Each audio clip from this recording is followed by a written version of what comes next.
Princess Medea of Valdina recalls a moment when love seemed eternal, and power a natural reward for devotion and sacrifice. Before her eyes emerges the image of a man bowing before her, whose gestures once seemed sincere. This memory contrasts with the present, a damp dungeon filled with cold silence and the dull sound of water outside the walls. Weakened and exhausted, Medea sits in chains, gradually losing her strength, but not her ability to remember. Every thought took her back to the past, where it all began with love, which gradually became obsession. She wanted to possess him at any cost, not noticing how she herself was becoming a pawn in someone else's game. Jason, the man for whom she ruined her life, steps inside. His gaze is cold and emotionless, as if he sees not a person but a forgotten mistake. Medea addresses him, but her words are met with only irritation from those around her. Even the right to pronounce his name now seems like an unaffordable luxury. She remembers everything she did for him, betrayed her homeland, gave up her treasures, trusted him completely. Her youth was sacrificed to defeat the dragon, to prove her devotion. The last warriors of her country fell for his ambitions, paving the way for his throne. She gave him everything: power, resources, a future, hoping in return for nothing more than a place at his side. But the result was imprisonment, loneliness, and utter rejection. Jason calmly explains what's happening as a prophecy, as if it could justify any cruelty. Medea's fate, he says, was decided in advance, and her suffering is just an inevitable stage. He mentions her son, Liana, turning even the child into part of his cold logic. A memory flashes back to the moment when she sent the children away, hoping to save them from danger. At the time, she thought it was the only right choice, the way to protect their future. Now, however, she realizes that this very step marked the beginning of their end. Jason reveals a new part of the prophecy. The destruction of the country must come from her and her daughter. These words shatter the last vestiges of hope, turning fear into growing despair.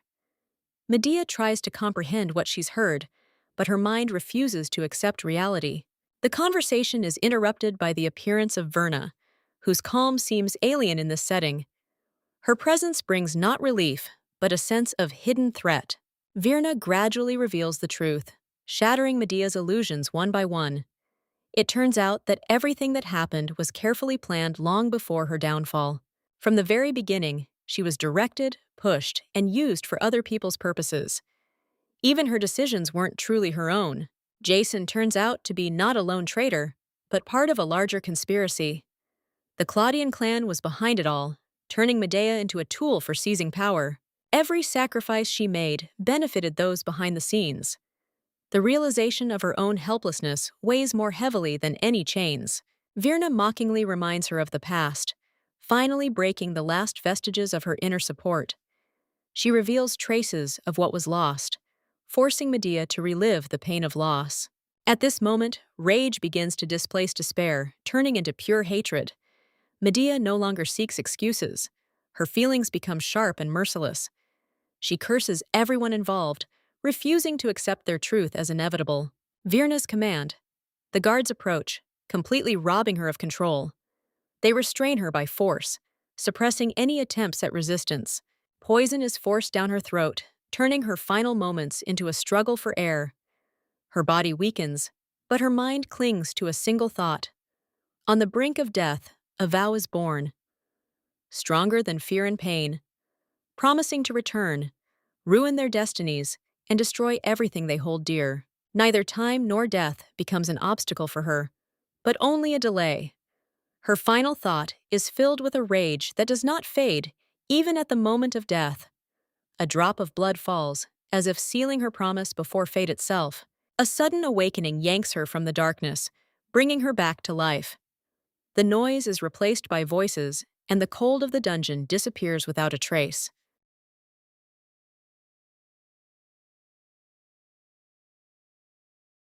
Medea opens her eyes and sees a reflection in the mirror that seems impossible.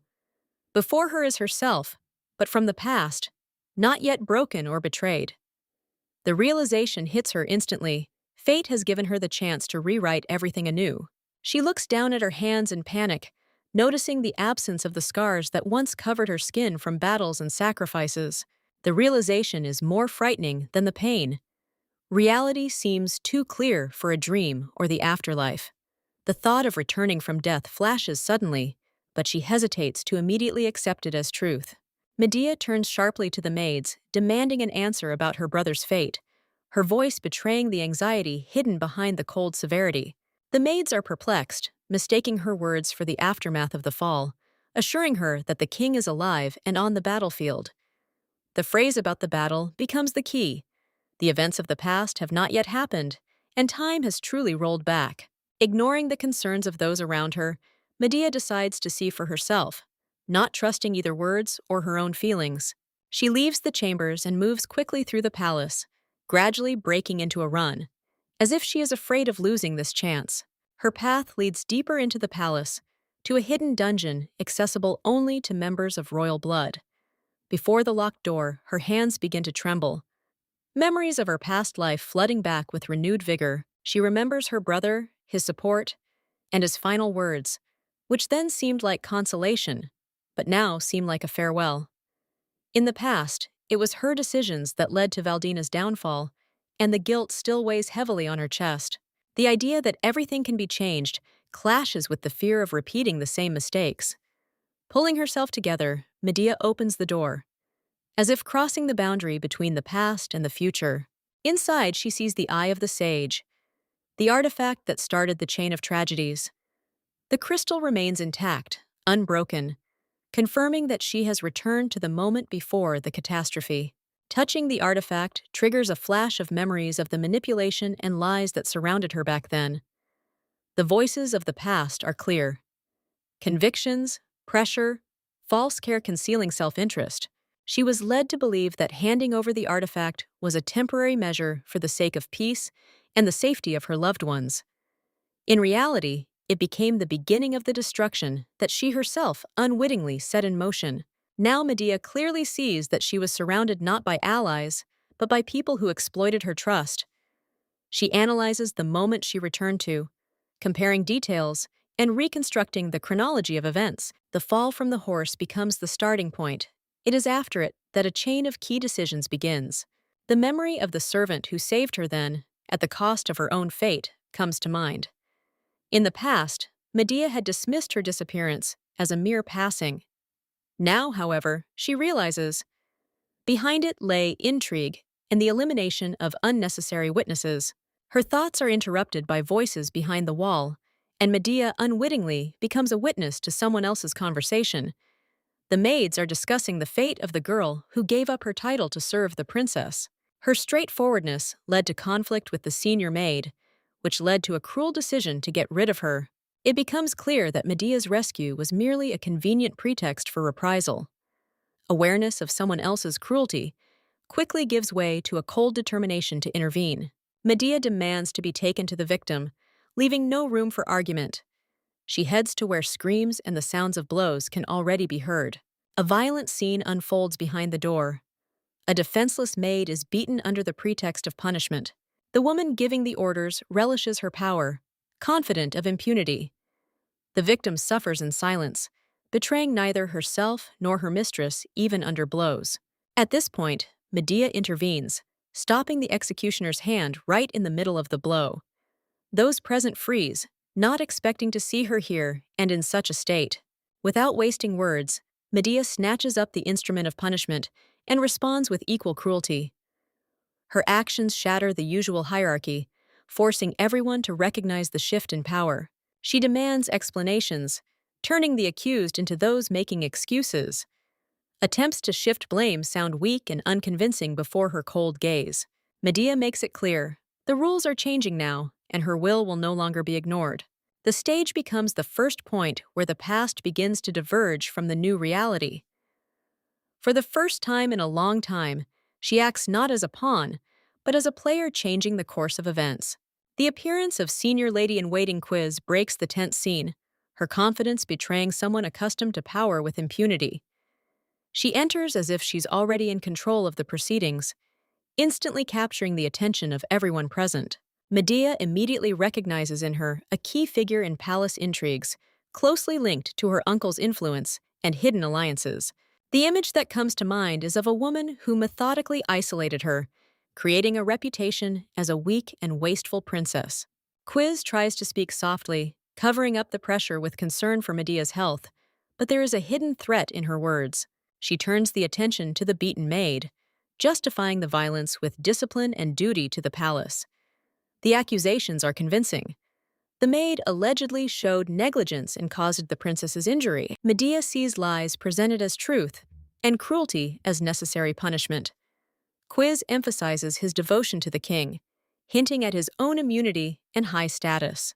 An attempt to end the conversation looks like a desire to avoid a dangerous turn, but Medea does not allow him to avoid answering. She asks a simple question about fidelity, turning the conversation into a trap for Quiz herself. Tension rises in the room as the obvious answer becomes politically dangerous. Quiz hesitates, realizing that any word could backfire on her. Medea increases the pressure, demanding a direct answer and breaking the usual chain of command. Forced to confess her loyalty to the king, Quiz finds herself in a contradiction. Medea instantly points to him, matching his words with his actions towards the maid. Logic becomes a weapon, depriving Quiz of her usual confidence and control over the situation. The attempt to change the subject sounds weak, but Quiz relies on the past, going on the offensive. She recalls the royal family's tragedy, shifting the blame for the events onto Medea herself. The words hit a nerve, evoking a visceral response and a brief loss of confidence. For a moment, Medea lowers her gaze, faced with the weight of her own past mistakes.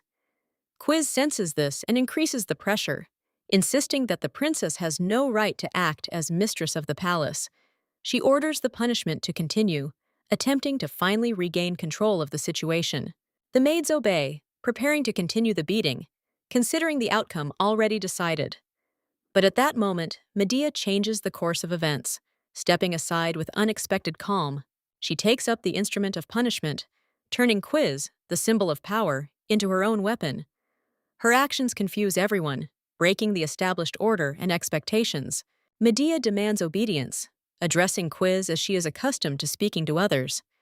A cold determination appears in her voice, devoid of its previous uncertainty. She asserts the right to punish, relying on the authority bestowed upon her by the king. The appearance of the royal seal becomes a turning point, confirming her authority. Quiz tries to challenge it, but loses his footing under the weight of facts and Medea's confidence. The princess consistently undermines her arguments, leaving no room for resistance. The demand to submit no longer sounds like a threat, but like inevitability. Quiz understands that her usual methods are no longer working, but it's too late to retreat. Medea strikes, turning words into action and finally breaking resistance. Pain and humiliation descend upon Quiz, forcing her to find herself in the shoes of a victim for the first time. Each subsequent blow cements a new balance of power within the palace. Medea is in no hurry to stop, making it clear that this is only the beginning of change. The scene becomes a demonstration of power, where fear replaces the servant's previous confidence. After her punishment, she takes her maid away, freeing her from Quiz's control. The wounded girl barely holds on, but remains loyal despite her ordeal. Medea notices this and, for the first time, looks at her differently, seeing not a servant but a person. A memory of the past emerges, where this girl died protecting her to the end. The realization of her own blindness hurts more than any words. Quiz. She realizes that there have always been those around her who remained faithful without gain. A mixture of guilt and determination to change the outcome arises within her. Medea admits her responsibility for the servant's suffering, for the first time not avoiding the truth. The words of apology are hard to come by, but they become a crucial turning point. The maid doesn't understand the change, but she accepts it and stays by his side. Medea realizes that trust can't be regained immediately, but it can be earned through actions. She promises herself not to repeat the same mistakes and not to allow this fate to repeat itself. A new purpose takes hold in her gaze, to protect those who were close to her, no matter what. From that moment on, the game changes. Medea is no longer a victim of circumstances, but a force capable of changing them. The next day, in the second district of the capital, Valdina, rumors spread rapidly, becoming the main topic of discussion. An excited official appears in one of the rooms of the officials' quarters, bringing fresh news from the palace. He excitedly reports a high-profile incident that has already become rife with details and speculation. The story concerns a senior lady-in-waiting whose power was long considered unshakable within the palace. Rumor has it that she attempted to cruelly punish the princess's servant, unaware of her past. It turns out the girl was involved with the captain of the guard, which adds unexpected weight to the situation. This detail is particularly intriguing, hinting at hidden connections and possible consequences. But what's most attention-grabbing is not this, but the unexpected turn of events. The princess personally intervened and responded with force, beating the senior lady-in-waiting in front of everyone. The talk about the princess continues, and the rumors gradually take on a dark legend rooted in Valdina's past. A man recounts the story of a cursed princess whose name has long been linked to the death of the royal family. 10 years ago, the former king and queen went to war, nearly winning victory over the enemy. At that time, the little princess, left alone, wrote a letter asking for his return. Parental feelings prevailed over duty, and they abandoned the battlefield and headed back. On the way, they were overtaken by an attack that resulted in the death of the royal couple. The war was lost, and the country was plunged into mourning, having lost not only its rulers, but also its future. The people's wrath quickly identified the culprit, a defenseless child who became a symbol of the disaster. Rumors of a curse took hold, turning the princess into an object of universal hatred and fear. Even years later, her name sounds like a warning, not part of the royal family.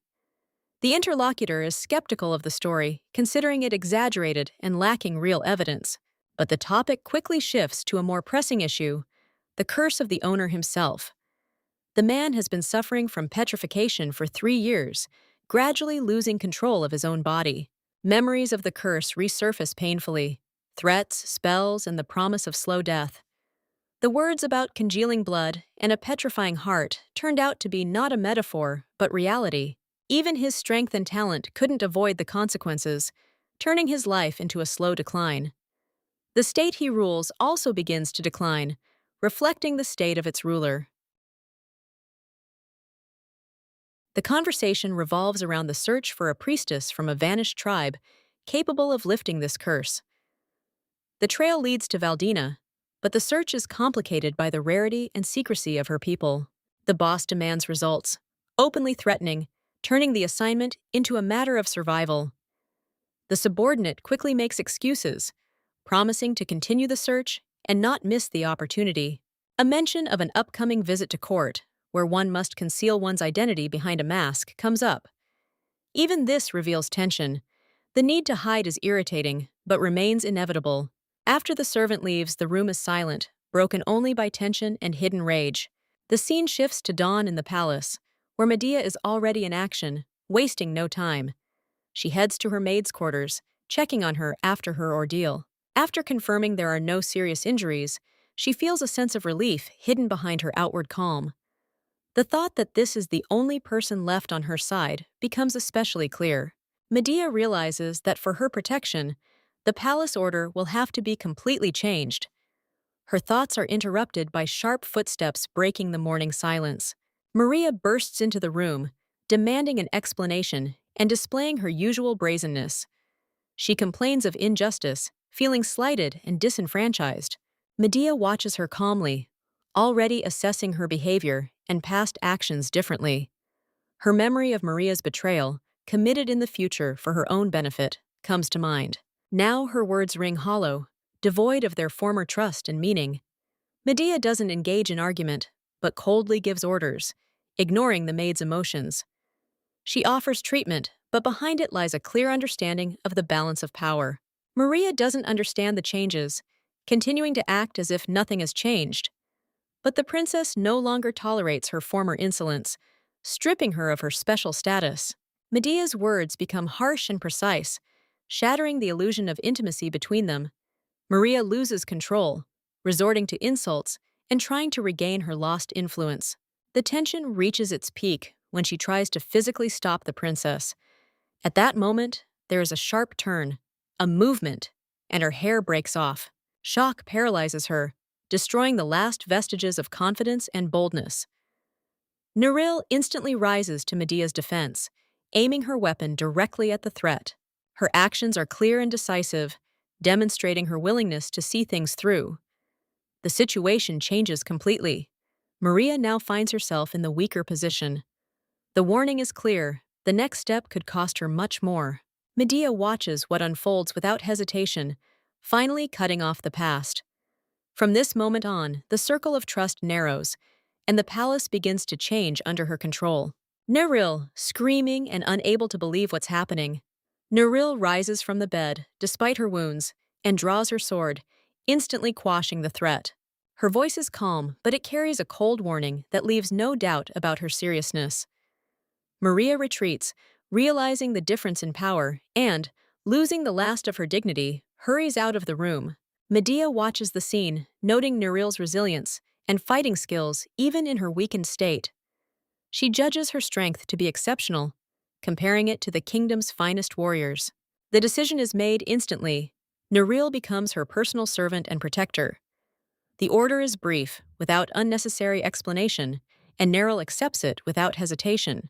Medea's next step is to gather all the maids, preparing to change the order of her chambers.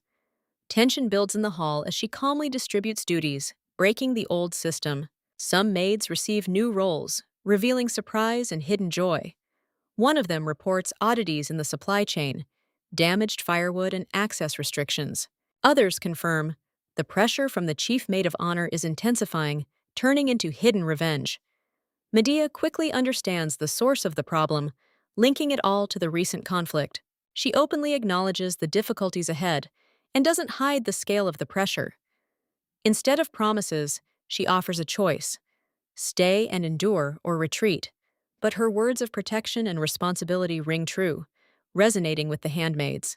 She distributes jewelry, seemingly as a reward, but behind it lies a calculated calculation. The maids accept the gifts with gratitude, unaware of the true meaning of what is happening. After they leave, Neril expresses doubt, pointing out the risk of information leakage.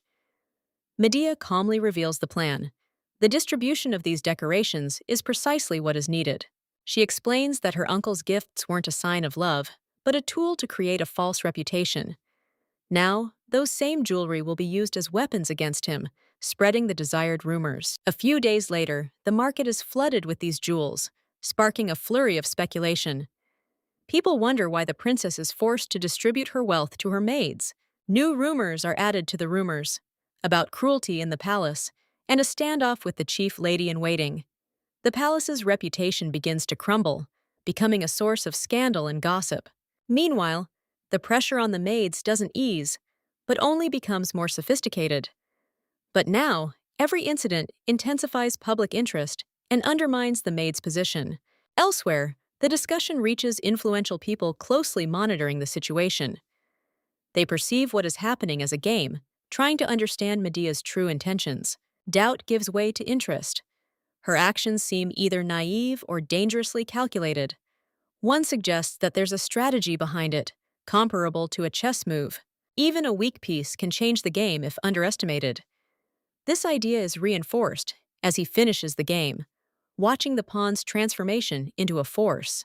Meanwhile, a dramatic turn of events occurs in the palace. Some of the maids are seized and forcibly removed. They are accused of treason, conspiracy, and insulting the honor of the royal family. Cries of innocence are drowned out by the orders and cold determination of those carrying them out. The situation is presented as a restoration of order, but the true reasons remain hidden. When Medea arrives, the scene has already been played out, and she can only accept the outcome. She is informed of the exposure of the guilty and presented as a concern for her honor. She calmly accepts what's happening, without revealing her true emotions. Her gratitude is ambiguous, causing those around her to doubt her intentions. The new maids are presented as replacements, emphasizing the rapid changes within the palace. Medea addresses them with a warning, reinforcing fear as the basis of discipline. Her words ring harshly, creating a new reality, where loyalty becomes a matter of survival. Those around her don't understand whether she's acting of her own free will or playing someone else's game, but her calm and smile are alarming, shattering the previous image of a weak princess. Even those who considered themselves masters of the situation begin to doubt their control. Medea, however, continues to move forward, hiding her true goals behind a seemingly subservient attitude. Medea stands at the window, watching the new maids, assessing how the atmosphere in the palace changes under her control. Naril asks the question cautiously, guessing that what happened was not an accident, but part of a well-thought-out plan. Medea calmly confirms that she foresaw the chief lady-in-waiting's actions and planned the desired outcome in advance. She explains how the expulsion of the spies will trigger a chain of suspicion between the aristocrats and her uncle. Now each side will begin to look for the culprit, gradually destroying their own alliances. Medea is confident that in this clash of suspicions, her name will remain untouched. Neril understands the scale of the plan, realizing that she is no longer the naive lady before her. The princess openly acknowledges the changes, saying that her former self is a thing of the past. The death she experienced altered her view of the world, forcing her to abandon her weakness and gullibility. She asks a direct question, testing Neril's loyalty in the new reality. Neril remembers the old Medea, bright and pure, the one she wanted to protect at any cost. Now she sees a different woman before her, colder and more dangerous, but still worthy of her loyalty. Despite the changes, Neril bows before her, reaffirming her devotion unconditionally. Medea accepts her choice, understanding the value of such loyalty in the coming struggle. Left alone, she analyzes the past, using knowledge of the future as her greatest advantage. She's confident she can predict her uncle and her chief maid of honor's moves, anticipating their actions. But there remains a factor she can't fully control: unknown variables. Maria interrupts her thoughts, appearing with feigned concern and excessive helpfulness. Her demeanor seems strained, as if she's trying to regain lost trust. Medea notices discrepancies in the smell, color, and presentation of the tea that arouse suspicion. Maria persistently persuades her to drink, appealing to her pity and demonstrating excessive persistence. A scene from the past, where she was forced to drink before her death, flashes into her memory. A sudden impulse compels Medea to knock the cup down, preventing the previous scenario from repeating itself. She reacts harshly, showing that she will no longer succumb to manipulation. Maria falls to her knees, begging for forgiveness, but her words are no longer credible. Medea orders her to be taken away, unwilling to continue playing on someone else's terms. After the maid's departure, the tension remains, reflected in her restrained emotions. Neril notices this and immediately arrives, checking on the princess. Medea quickly regains her composure, concealing her weakness with calm and giving orders to keep an eye on Maria, turning her into an object of observation. The reason is a detail, an expensive bracelet, clearly inappropriate for a servant's position. The jewelry indicates a connection to influential people, perhaps even an empire. Medea concludes that Maria is not just a traitor, but a tool in someone else's game. She decides to exploit this, allowing her to continue acting as bait. At night, Maria leaves the palace, heading into the city, hiding under the cover of darkness. There, she is met by a man with whom she is clearly connected not only by secrets, but also by feelings. The conversation quickly reveals the truth. She relays information about what's happening in the palace.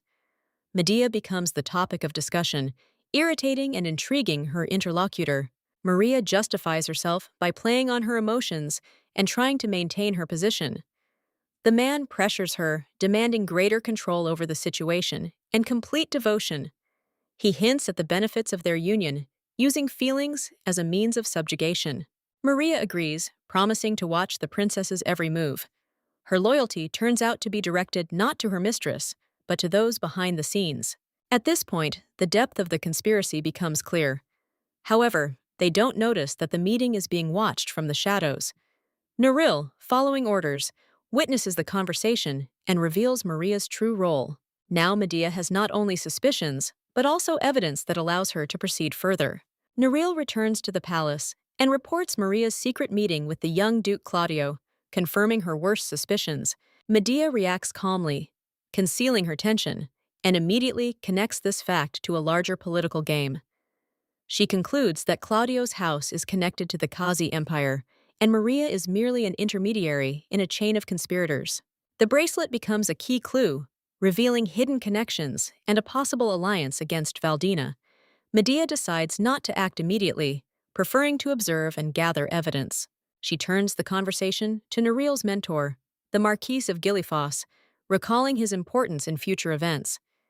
It turns out he lives in seclusion outside the palace, withdrawn from affairs. Medea decides to meet him, realizing his experience could change the course of the game. She reveals to Neril a deeper plan. Her uncle is exploiting the king's absence to seize power. Neril shocked, realizing the scale of the threat and the risk of open rebellion.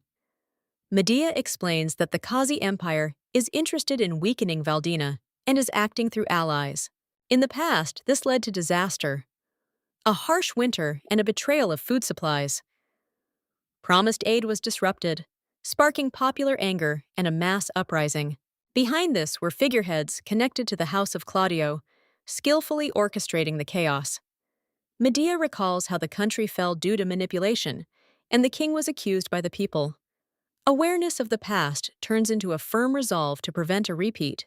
She instructs Neril to arrange a secret meeting with the Marquise, beginning preparations for a counterattack. A clear plan forms in her mind. Destroy the enemies before they strike. The morning brings a new scene. The visit of Duchess Catherine Claudio to the palace, she behaves politely, covering her true intentions with care and ostentatious politeness. Her words sound soft, but behind them one can sense a hidden game and an attempt to get closer to the princess. Virna, Medea's sister, appears with her, her presence heightening the tension. She acts casually, as if there was no past of betrayal between them. Medea responds with a restrained smile, hiding the hatred and pain left over from her previous life. Memories of her children's deaths and her shattered destiny flare up within her. But she suppresses her emotions, knowing it's not yet time to reveal her true feelings. Her goal is to slowly and precisely destroy her enemies, leaving them no chance of salvation. The conversation turns to her health, and Catherine suggests inviting a physician from the empire. This proposal makes Medea wary, as it concerns outside influence within the palace. She understands the risk. The guise of help could be a new step in the conspiracy. Catherine's words about her daughter ring hollow, only emphasizing the distance between them. Medea abruptly ends the conversation, demonstrating cold detachment and control over the situation. She refuses to continue the conversation, leaving the guests without the expected result. After her departure, Catherine loses her mask, revealing irritation and hidden aggression. She realizes that Medea is no longer the one she could have previously controlled. Quiz's mistake comes up, which they believe went beyond the pale and complicated the situation. Catherine decides to punish her, seeking to regain control and prevent the plan from falling apart. It becomes clear that there are tensions and a struggle for influence within the conspiracy. Medea, while not directly participating, has already begun to destroy their system from within. Every step she takes increases the pressure on her enemies, forcing them to make mistakes. And while they struggle to maintain control, she gradually tightens the trap around them. The palace's gloomy dressing room conceals someone else's intrigue. Maria hurriedly rummages through the cupboards, wincing at the smell, and pulls out a dirty handkerchief saturated with someone else's scent. A plan, imposed by the senior lady-in-waiting, is forming in her head, in which the princess is to become the victim of a scandal. The name behind the scarf is repulsive. Count Etienne, rich and influential, but known for his greed and depravity. His reputation makes any connection with him a disgrace capable of destroying even the blood of royalty. Maria hides the handkerchief among Medea's belongings, realizing that this is enough to destroy her position. Hope flares in her thoughts. One rumor, one hint, and the princess will become the laughingstock of the entire palace. She recalls how she found herself in this situation: ridicule, lost intimacy with her mistress, fear of being thrown out. The maid's words ring in her memory like a death sentence, pushing her to betrayal for the sake of her own survival. The promise of a new life is more alluring than her conscience. The chance to become part of a noble family, even through deception, seems the only way out. For this, she is ready to abandon her former loyalties and completely defect to the enemy. Having closed the closet, Maria leaves the room, convincing herself that she is acting on the princess's own will. The illusion of justification warms her, hiding the fear that she will no longer be able to retreat. Naril, hidden in the shadows, is watching her actions. Maria's every move becomes evidence of betrayal, ringing in the air as the beginning of a new round of the game. Morning brings revelation. Naril reports to Medea about Maria's nighttime raid and secret meeting with the maid of honor. The very same handkerchief appears in her hands, proof of a carefully planned trap. The Count's name rings cold and precise, like a death sentence. Medea instantly grasps the depth of the conspiracy and the role of each participant, seeing it not as an accident, but as a calculated blow to her reputation. Naril's anger flares instantly. She's ready to eliminate the guilty by force, without considering the consequences. Her devotion is dangerous in its straightforwardness, as any rash action will ruin a more complex plan. Medea stops her, realizing that brutal revenge will only play into the hands of her enemies. Instead, she chooses a path where every step becomes a trap for those who set it. Memory prompts her with details. Maria's jewelry, too expensive for a simple servant, reveals her connection to outside forces. Each item becomes part of a mosaic, piecing together a picture of a conspiracy. The princess decides to use the evidence against Maria herself. The bracelet returns to the game, but this time as a setup tool. Now the trap reverses course, threatening those who created it. The plan is cold-bloodedly hatched. The Count's handkerchief and the bracelet are combined, turning into evidence that will strike at Maria and her protectors. Medea is no longer defending herself. She is hunting. Naril accepts orders without hesitation, her actions becoming an extension of the princess's will. Devotion, guided by reason, becomes a precise instrument, not a blind force. The servants become pawns, unaware that they are already being led to their downfall. Medea allows them to take the next step, knowing that each move only tightens the noose. The preparations culminate in a sudden decision. The princess dons her cloak and prepares to leave the palace. Beyond the walls, her next ally awaits, one needed for a larger game. At the hidden exit, they are met by a man named Naril. Bold and mocking, he immediately demonstrates independence, not bowing to his title. His behavior arouses mistrust, but also interest. Medea instantly sizes him up. Behind his rudeness lies a strength that can be useful. In the past, such people were enemies, but now she is ready to use them differently. The carriage sets off, carrying the princess away from palace intrigue. But behind her, calm lies a cold calculation. Every piece has already been placed, and the game is just beginning. The carriage slowly moves through the poor neighborhoods until a sharp jolt stops it. The wheel gets stuck on a stone. Tom jumps off, lazily promising to fix everything, deliberately stalling for time, as if testing the patience of his companions. Neril flares with irritation, ready to intervene, but Medea stops her. Instead of anger, she chooses observation, ordering them to examine the surroundings and figure out exactly where the road has taken them.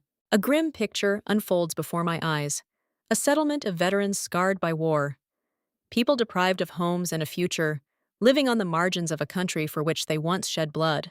Naril explains that there are more of them every day.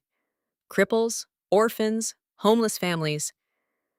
Medea silently absorbs what she sees, and a heavy, cold determination appears in her gaze. The journey continues, and soon the carriage reaches a secluded estate. There they are met by Marquis Gilifos, a former commander of the guard, a man with a name that still commands respect. He greets the princess without excessive deference, examining her carefully, as if trying to discern whether she has changed. His words are tinged with doubt and memories of the former naive Medea. The Marquis immediately refuses to return to state affairs, cutting off any attempt to drag him back into power. His voice is firm. He refuses to become part of the rotting system again. Medea accepts the refusal calmly, without arguing or pressuring. Instead, she changes the conversation, revealing the true purpose of the visit, far from palace intrigue. She hands over documents, offering to use her personal fortune to build housing for veterans right in the capital. Her words sound simple, but behind them lies calculation and a long-term goal. The Marquis is stunned. He does not understand why the princess is ready to sacrifice everything for the sake of people whom the court and nobility have long written off as unnecessary baggage. Medea answers without hesitation. Her duty is to protect the country, not just the throne. She makes no excuses or seeks approval, merely asserting her right to act as Valdine's heir. Her memory flashes back to the past, the hunger, cold, and despair that turned war heroes into rebels. Back then, the country created its own enemies by turning its back on those who defended it. She doesn't intend to repeat the same mistake. Helping veterans isn't a favor, but an investment in stability, a way to prevent a future explosion that already destroyed everything. The Marquise hesitates, sensing sincerity and strength in her words. For the first time in a long time, he sees the princess not as a helpless girl, but as a ruler capable of making difficult decisions. The agreement is concluded, and Medea leaves the estate with the signed papers. Her plan extends beyond the palace, touching the very foundations of the state. In the carriage, Neril hesitates, not understanding why he should spend his personal resources on someone else's responsibility. Medea responds with a touch of irony, concealing a cold calculation beneath the joke. Her words sound almost frivolous, but they hint at a willingness to sacrifice everything for the sake of the goal. This troubles Neril more than any order or danger. The conversation returns to the secret game. The handkerchief has already been planted, and a chain of events has been set in motion. Medea realizes that at this moment the palace is beginning to descend into chaos. The scene shifts to the castle, where the discovery causes a storm.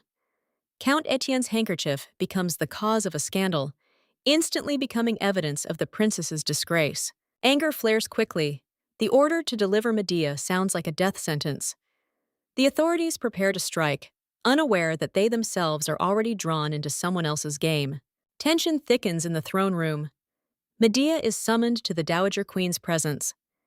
The princess enters calmly and bows her head, but the order to kneel is harsh and humiliating, turning the meeting into a trial without the right to defend herself. The old queen furiously accuses her granddaughter of a secret affair, considering it a disgrace to the dynasty. Her voice is filled with anger and disappointment, and her eyes already bear a judgment that requires no proof. Medea maintains her composure, emphasizing her willingness to comply, but demands the reason for the accusations. Her calm is even more irritating, as it destroys the expected picture of a guilty victim. The chief maid of honor steps forward, claiming to have exposed the princess's secret meetings. She feigns loyalty to the crown, presenting lies as a duty, and backs up her claims with Mary's testimony. Maria bows and confirms the accusations, describing fictitious encounters and trying to convince everyone that she was only trying to stop the princess. Her words sound pathetic, but the audience accepts them as truth. Tensions mount. Count Etienne's name emerges as the center of a scandal. Even among the courtiers, this causes shock, as such a relationship could ruin Medea's fate forever. Medea does not deny it outright, but changes the subject, pointing out a strange coincidence. Both accusers had recently been punished and could be looking for a way to take revenge. The maid of honor presses further, presenting the main evidence, a handkerchief supposedly given to her by her lover. The servants take up the accusation, and the courtroom begins to lean toward a guilty verdict. The Dowager Queen orders the results of the search to be presented.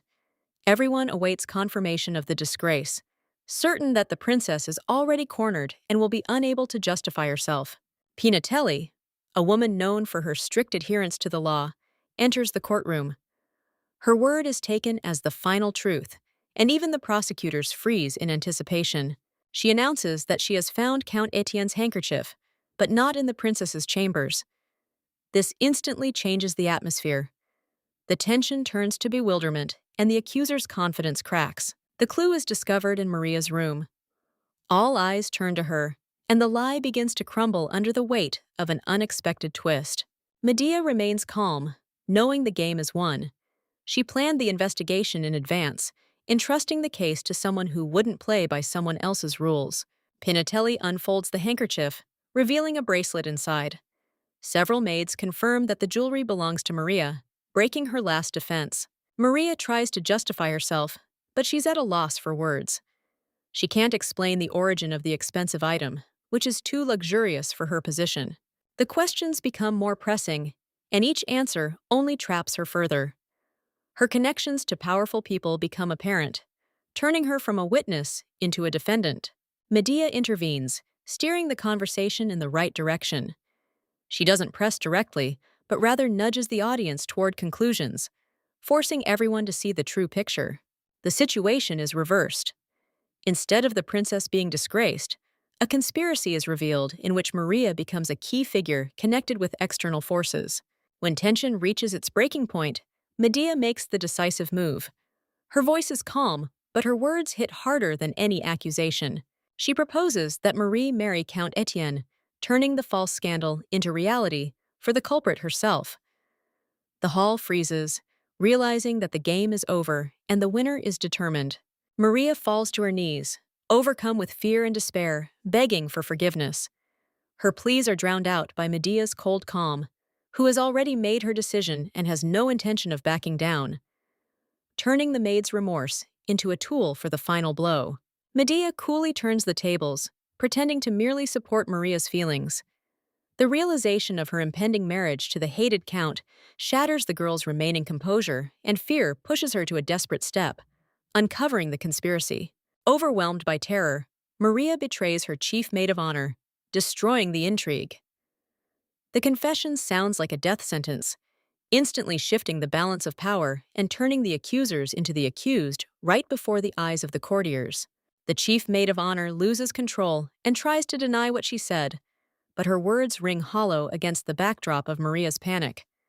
The court fills with tension, where every word becomes decisive, and lies are no longer able to hold up the crumbling structure. The Dowager Queen, enraged and humiliated by the scandal, immediately issues a harsh sentence. The maids are led away, their cries ignored, and the cruelty of the decision underscores the merciless rules of palace authority. After the culprits are driven out, the queen's attention turns to Medea. Her anger doesn't subside, and instead of relief, a new round of conflict ensues, where the princess is forced to defend herself against her own family. The queen accuses Medea of recklessness and abuse of power, demanding the return of the royal seal. These words conceal an attempt to strip her of her influence and completely subordinate her to the will of her elders. Catherine's attempts to soften the situation prove futile. The queen rejects any excuses, pitting Medea against more worthy family members and increasing the pressure. Medea responds calmly and precisely, citing the king's will. Her words deprive the queen of the opportunity to act directly, turning the conflict into a subtle struggle over the formal boundaries of power. Having failed to retrieve the seal, the queen chooses a different method of punishment. She orders Medea to go to the chapel and pray until she receives a divine sign, turning the punishment into a test of endurance. Medea accepts her punishment without resistance, kneeling before the statue. Her submission outwardly appears resigned, but beneath lies a cold calculation and a willingness to exploit the situation. Rumors spread quickly throughout the palace, turning the punishment into a spectacle. Courtiers discussed the impossibility of receiving a sign, perceiving it as a veiled form of imprisonment. As night falls, Medea continues to pray, ignoring her fatigue and pain. Her stillness begins to evoke not ridicule, but rather an uneasy respect, changing the attitudes of those watching. The first day passes in anticipation of her downfall, but the princess does not give in. Her steadfastness gradually undermines the initial skepticism and causes the courtiers to doubt the justice of the punishment. On the second day, tensions mount, and Medea's figure becomes a symbol of perseverance. Even those who previously condemned her begin to feel sympathy, involuntarily taking her side. By the third day, the silent confrontation reaches its peak. Medea transforms her punishment into a demonstration of her fortitude, creating an aura of martyrdom around herself that is impossible to ignore. Her stamina becomes a hidden weapon, influencing public opinion. The punishment, intended as humiliation, begins to work against the queen herself, undermining her authority. In another part of the palace, the chancellor watches the proceedings, assessing the situation. He quickly realizes that what's happening isn't weakness, but a carefully crafted strategy. It becomes clear to him that Medea deliberately accepted her punishment to shift the balance of power. Her actions transform a personal trial into a political move with long-term consequences. The scene in the chapel becomes a turning point where Medea cements her position. She doesn't simply survive under pressure, but rather shapes a new reality in which she begins to dictate the rules of the game.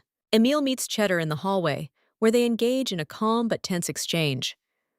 Cheddar mockingly suggests that the Chancellor's interest in the princess's affairs is too personal, but Emil denies this and conceals his true motives behind a businesslike tone.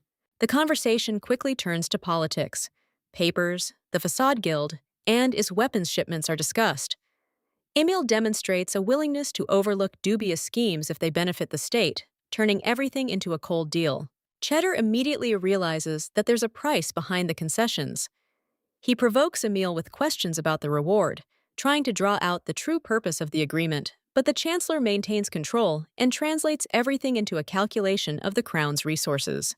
As they talk, they both notice the Medea, still kneeling in prayer. Her stillness evokes different reactions.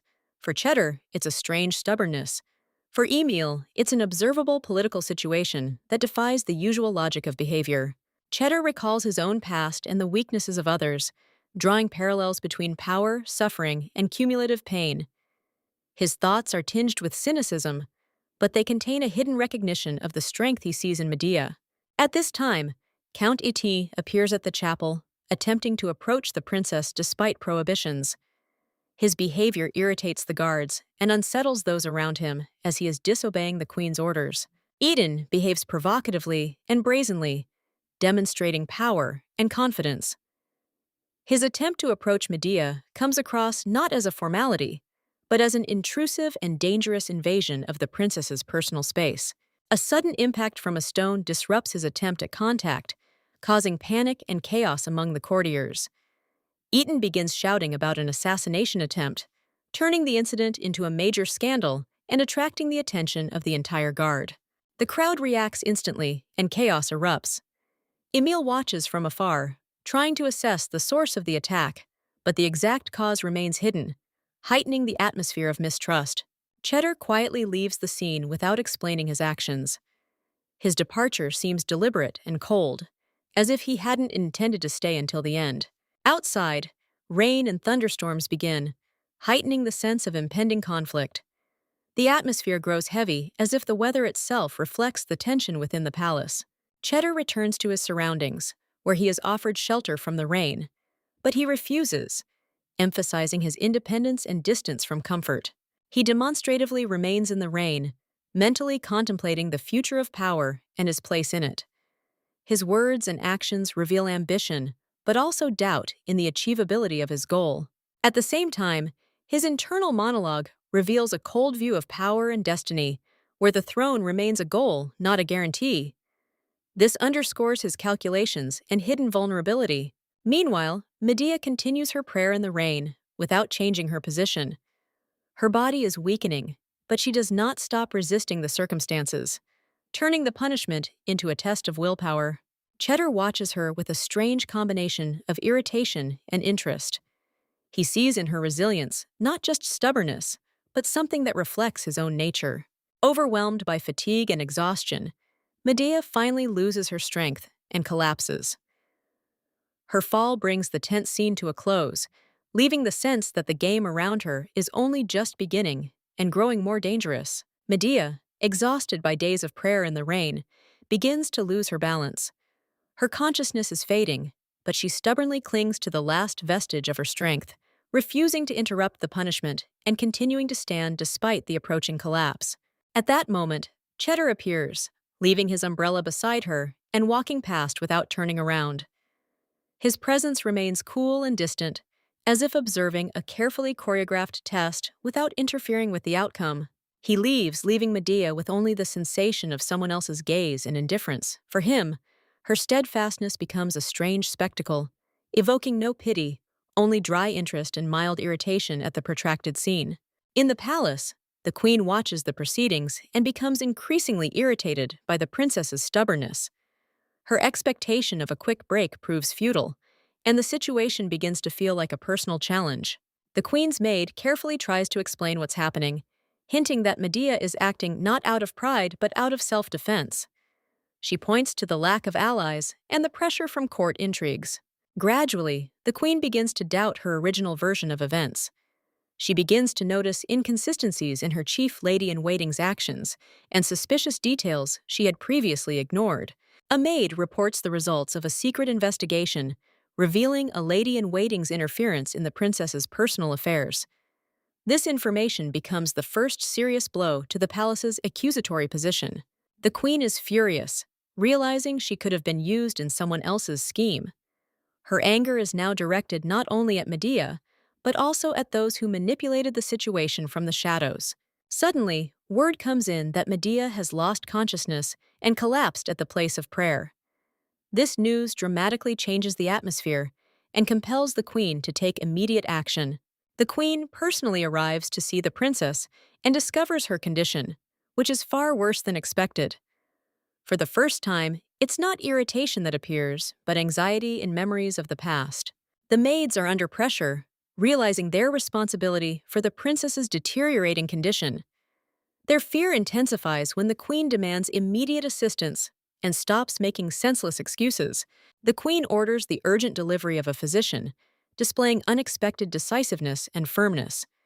She allows no delay and takes personal control of the situation.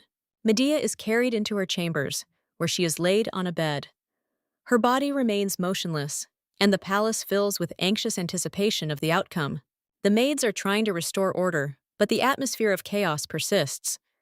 The queen's previous decisions regarding staff reshuffling are beginning to seem misguided and hasty. It turns out that the court physician is unavailable due to another urgent matter involving the nobility. This heightens the tension and the sense that the court is spiraling out of control. The queen perceives this as an insult to royal authority, realizing that even her orders cease to have absolute weight in the system of governance. She begins to understand that the palace is gradually sinking into instability, where intrigue and other people's interests are displacing direct subordination. Inwardly, the queen comes to the conclusion that responsibility for order in the family and the state once again falls on her personally. Otherwise, the situation will completely spiral out of control. Against this backdrop, Medea remains unconscious, becoming the center of a political and emotional crisis that can no longer be ignored or postponed. The physician enters with irritation and disdain, demonstrating a complete lack of respect for the princess's condition and the palace itself, his words devaluing the proceedings and only highlighting the decay of court discipline. The dowager queen emerges from the shadows, instantly stopping the insolence, and the physician, realizing the scale of his mistake, falls in fear. But it is too late to save himself. The queen makes a harsh decision, stripping him of his status and exiling the entire family, turning a private offense into an exemplary execution to intimidate others.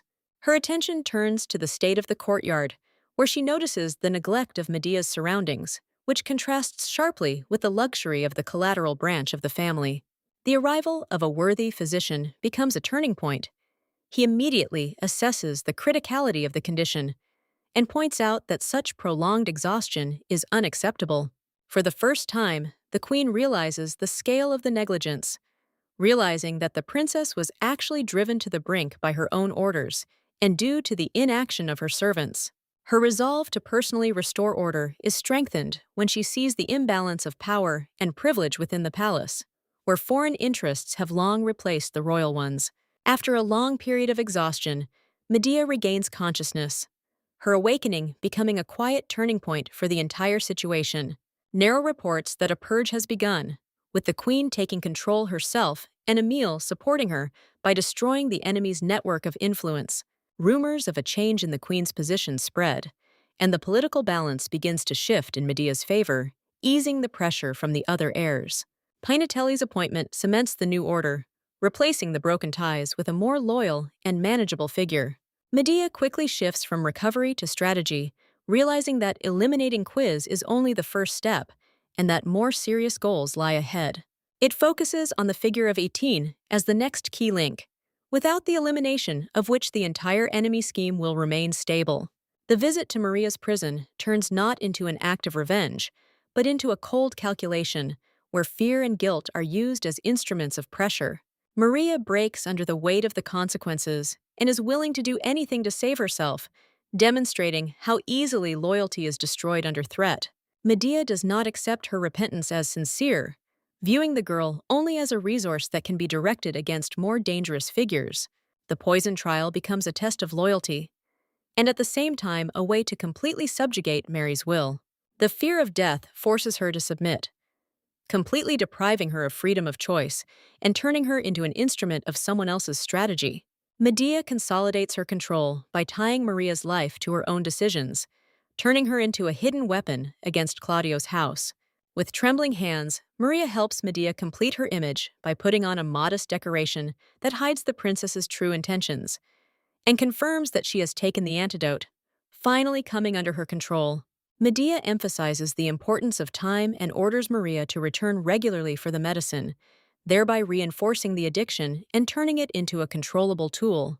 The arrival of a servant with an invitation from the queen interrupts the preparations, and Medea confidently heads to the meeting, already in complete control of the situation.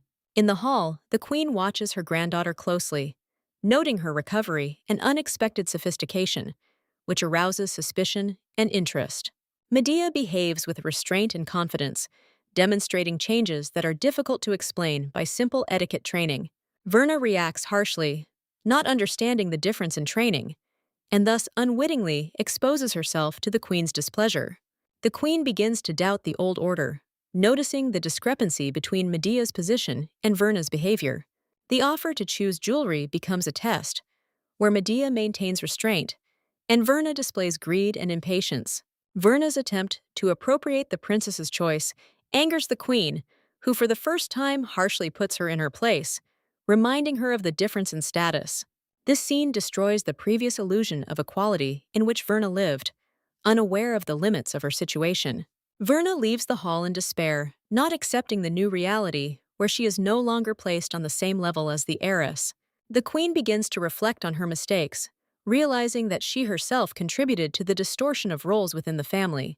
Medea gently guides the conversation, emphasizing the previous equality, thereby strengthening the queen's doubts and guiding her conclusions.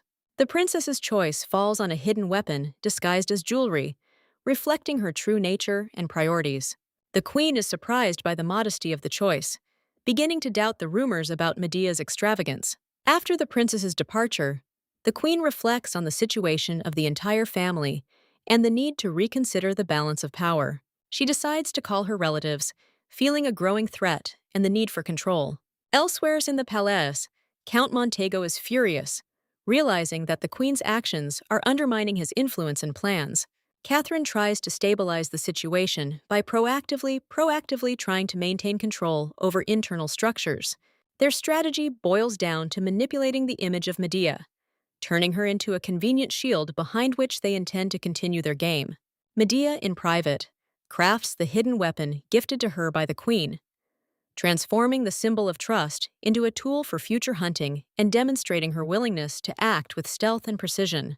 Narelle passes on the information she obtained through Tom, and Medea notes his caution and talent, immediately transforming his role from assistant to a full-fledged element of her intelligence network.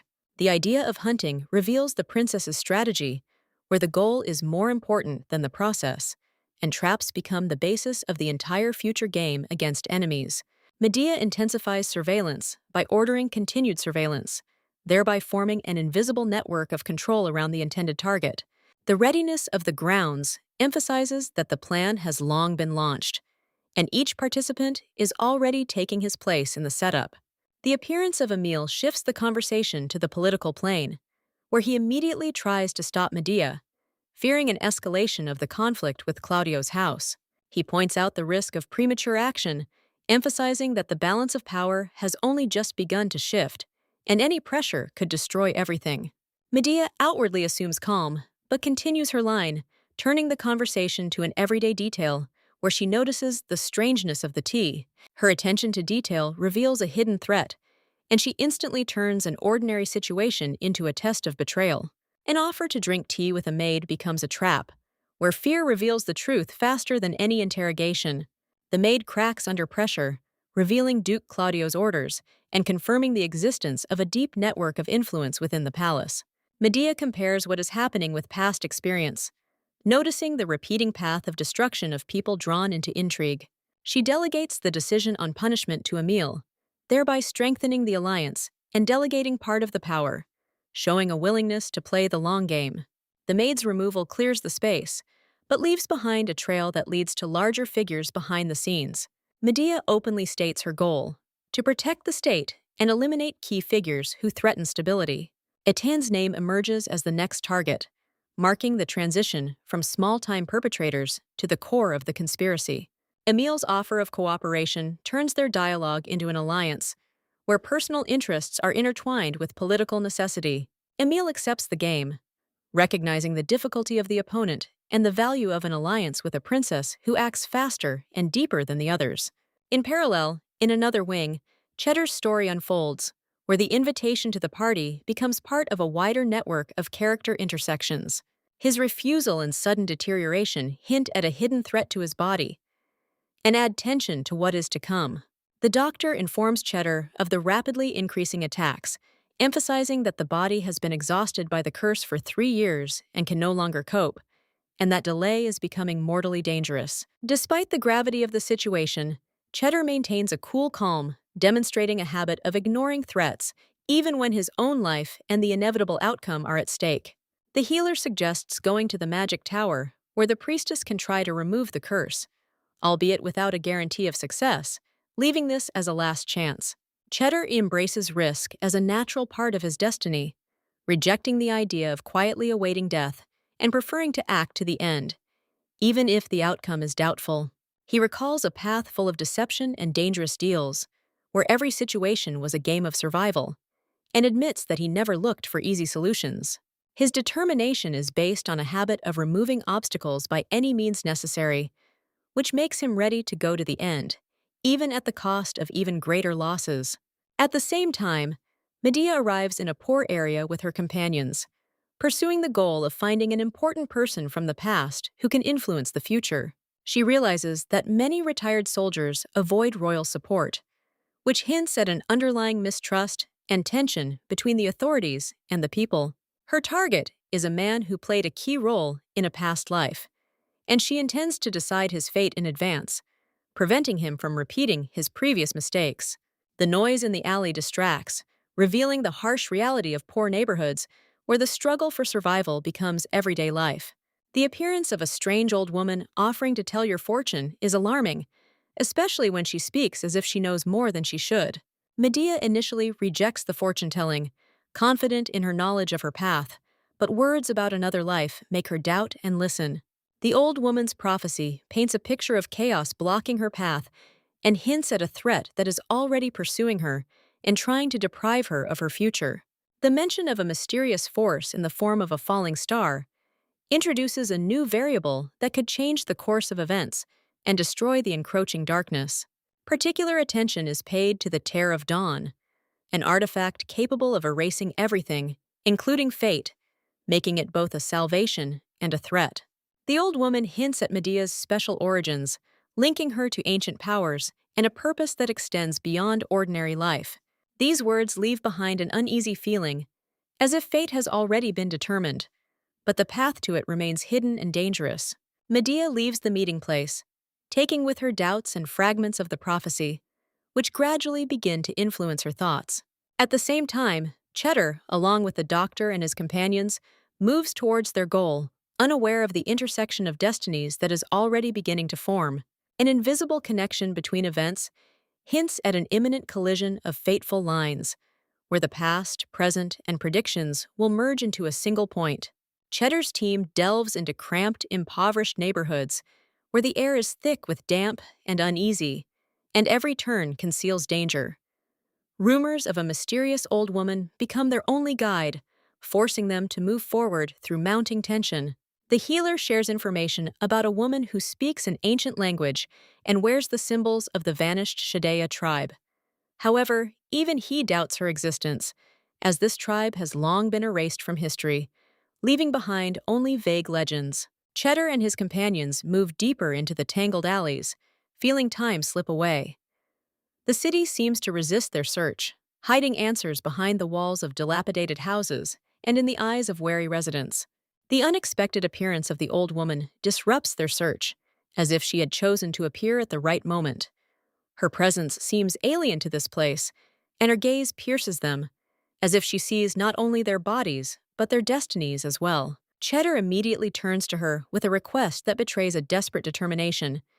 He's willing to offer anything, even the restoration of the vanished tribe, just for a chance to break the curse that's slowly killing him. The old woman reveals that salvation is possible, but requires an ancient artifact known as the Tear of Dawn. Her words ring like a death sentence, for this object is not merely a rarity, but something subject to fate itself. She describes a tear as a gift from the goddess, capable of erasing evil, illness, and even a person's very fate. But behind this power lies an unattainability, as if reality itself prevents its attainment. Cheddar tries to find out where to look for the artifact, but the old woman only gives vague hints. Her words convey a conviction that fate will not allow him to achieve his desires, no matter how hard he tries to change the course of events. The old woman's condition rapidly deteriorates. Her body can't withstand the strain, as if the very truth she's discovered is sapping her last strength. Her words become increasingly fragmented and disturbing. Before her death, she mentions Venus Valdina as Cheddar's only hope, leaving behind more questions than answers. Her death comes suddenly, cutting the conversation off at its most crucial juncture. The squad remains perplexed, realizing that the answer they found was only part of a more complex mystery. Cheddar obsesses over the name, trying to connect it to people and events he knows.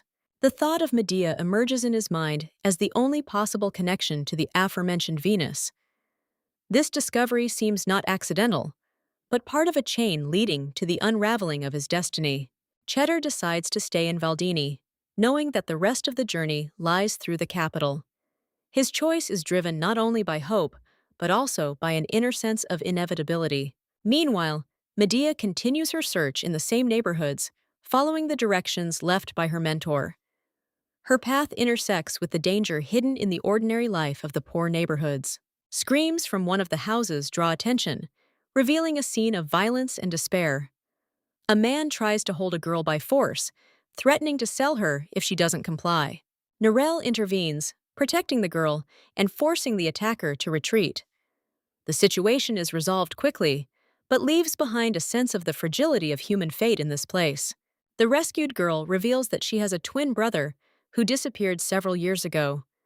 These words trigger memories in Medea of her past, where this man played a dangerous role. The realization that her brother could already be part of the hostile forces forces Medea to take a different view of events. Connections between the past and the present begin to intertwine, creating a new threat.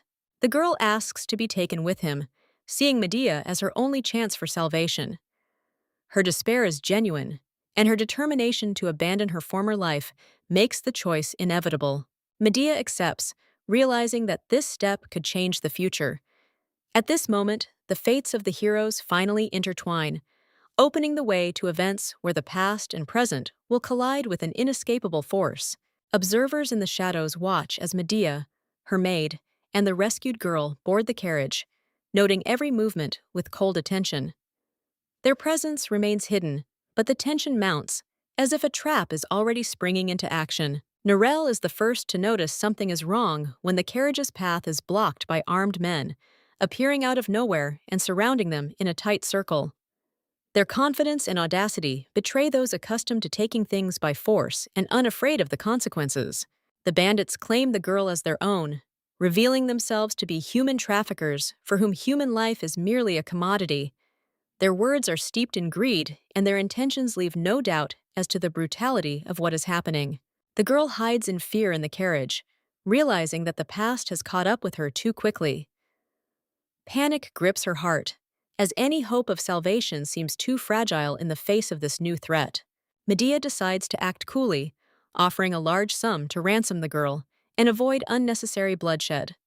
Her gesture appears like a compromise, but behind it lies calculation and a willingness to accept any outcome.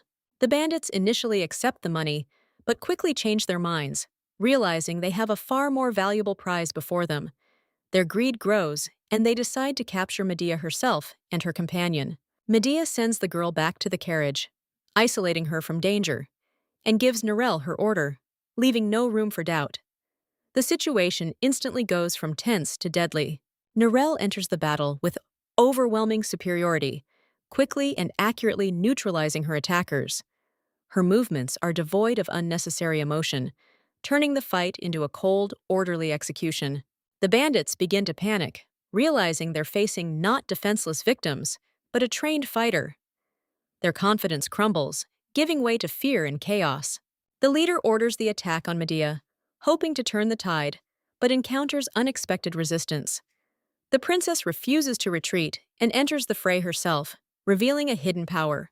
The princess wields her fan as a weapon, using precision and brutality honed by past experience. There's no hesitation in her movements, only a cold intent to destroy the threat. Memories of her past life strengthen her resolve, reminding her of a helplessness she can no longer tolerate. This turns the battle into a personal struggle for control over her own destiny. She easily repels attacks, demonstrating a skill and composure that breaks the spirit of her opponents. Even Narelle is momentarily amazed by her abilities. When resistance breaks, Medea gives the order to end the battle quickly and quietly. She doesn't strive for cruelty, but she also leaves no chance for her enemies to threaten her again. Narelle carries out the order without hesitation, finally eliminating the danger while the remaining bandits try to beg for mercy. The scene ends in complete victory and silence. Cheddar and his team observe the events, hiding in the shadows and assessing what they see. His attention is focused not on the battle, but on Medea herself. He's struck by her power and begins to connect her with a figure he's already pondered. His suspicions grow to near certainty that he holds the key to his destiny. Meanwhile, in the palace, it becomes known that the rescued girl is successfully adapting, demonstrating hard work and intelligence, which confirms the correctness of Medea's decision. Thoughts about the old woman and her words haunt the princess, gradually coalescing into a new conjecture. Her thoughts connect legends, genealogies, and hidden forces influencing the world. This realization leads her to an ancient stone where she finds confirmation of her suspicions in the form of a silver vial. Before her lies the Tear of Dawn, an artifact capable of changing fate. At a gala reception, Medea watches a performance staged in her honor, but quickly notices the falseness in the performance, realizing that everything was organized not for her sake, but as part of someone's carefully thought-out game. Catherine displays excessive concern, hiding irritation and hidden intentions behind a smile, forcing Medea to participate in a banquet that is supposed to lift her spirits, but in reality looks like a trap. Medea accepts the invitation calmly, without showing displeasure, but internally analyzes what is happening, noticing the artificiality of the atmosphere and the tense looks of those around her, as if everyone is waiting for a certain outcome. The luxurious hall, filled with expensive decorations and treats, creates an ostentatious atmosphere of celebration, which stands in stark contrast to the real situation of the country, immersed in crisis and suffering. Verna feels awkward and envious, observing the attention paid to Medea, but does not dare to openly confront what is happening, understanding her dependent position and the hidden rules of this game. Catherine continues to manipulate the situation by offering Medea a specially prepared dress, doing so with feigned concern, but with the hidden goal of humiliating her in front of society. Medea does not argue openly, but changes the rules of the game, choosing to act in her own way and disrupt someone else's scenario, while maintaining an outward calm and cool control over the situation. The maids help with the preparations, but Medea trusts only her people, demonstrating caution and distrust of those around her, whose intentions have long aroused her suspicions. When the dress is on her, her appearance amazes even those who are against her, emphasizing her natural dignity and strength, which cannot be hidden even in unfavorable conditions. Verna cannot hide her inner tension, realizing that comparison with Medea will inevitably put her in an unfavorable light, increasing her fear of being overshadowed.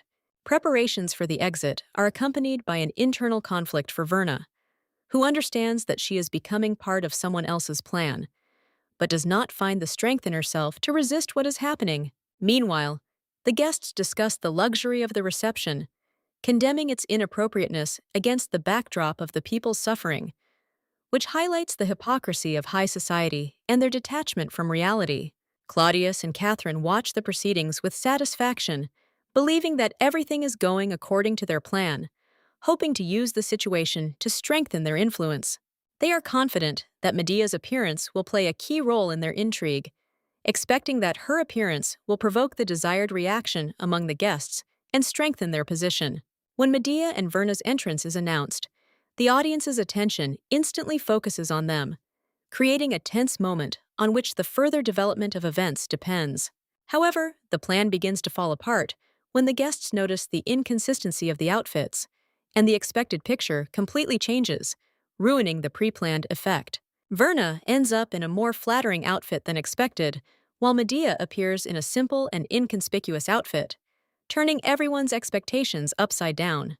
Guests are at a loss as to how to interpret what they see, and the organizers begin to realize that the situation has gotten out of their control and is not developing according to their plan. Medea deliberately retreats into the shadows, allowing others to reveal her true intentions, turning other people's intrigues into a tool for her own observation and analysis. This unexpected turn creates a new balance of power, where external glitz loses its meaning and hidden motives begin to emerge, revealing the true nature of the players in the game. A murmur of murmurs fills the hall as the discrepancy between the two outfits becomes apparent. The princess looks modest, while her sister dazzles with luxury. All eyes turn to Verna, and for the first time, she feels like the center of attention, accepting it as a well-deserved recognition. Verna triumphs inwardly, convincing herself that palace life suits her better than her sister. She begins to act more confidently, as if she's already taken someone else's place, unaware that her behavior is becoming too provocative. The Marquis, recently returned from the border, mistakes Verna for a princess and addresses her with respect. This mistake only reinforces the illusion of her superiority, but at the same time reveals the danger of the ongoing misunderstanding. Medea calmly intervenes, gently rectifying the situation and returning attention to herself without causing a scene. Her restraint stands in stark contrast to Verna's inner tension and Catherine's irritation. Catherine tries to hide her confusion, but her irritation spills over into small gestures and sharp remarks. She realizes her carefully laid plan is beginning to crumble. Medea turns the tables by claiming she gave the dress to her sister herself, thus depriving her opponents of the opportunity to accuse her of impropriety. Her words sound like an act of generosity, but they conceal a precise calculation. The guests begin to change their attitude, seeing Medea's actions as a manifestation of modesty and nobility. Against the backdrop of war and the people's suffering, her choice seems particularly appropriate and commands respect. Verna, on the other hand, finds herself in an awkward position, as her luxurious image is now perceived as a sign of vanity and misplaced greed, which gradually destroys her former confidence. Medea emphasizes her position, reminding them that her status is not determined by her appearance, and she is not obligated to conform to society's expectations. These words strengthen her authority in the eyes of those present. A noble lady intervenes in the conversation, supporting the princess and reinforcing her image as a worthy and reasonable ruler, which finally shifts the guests' sympathies to her side. Claudius tries to seize the initiative by launching into a solemn speech in which he extols Medea excessively, hoping to use her image for his own political purposes. His words sound like praise, but they also convey an attempt at manipulation, aimed at strengthening the influence of his family through demonstrative support of the princess in front of the nobility. Medea notices familiar features among those present and recognizes the threat posed by the past, where these people already played a tragic role in her fate. These memories strengthen her resolve to proceed with caution. She comes forward and changes the meaning of the banquet, declaring it not a holiday, but a prayer meeting for the victory and well-being of the state, thereby destroying the original plan of the organizers.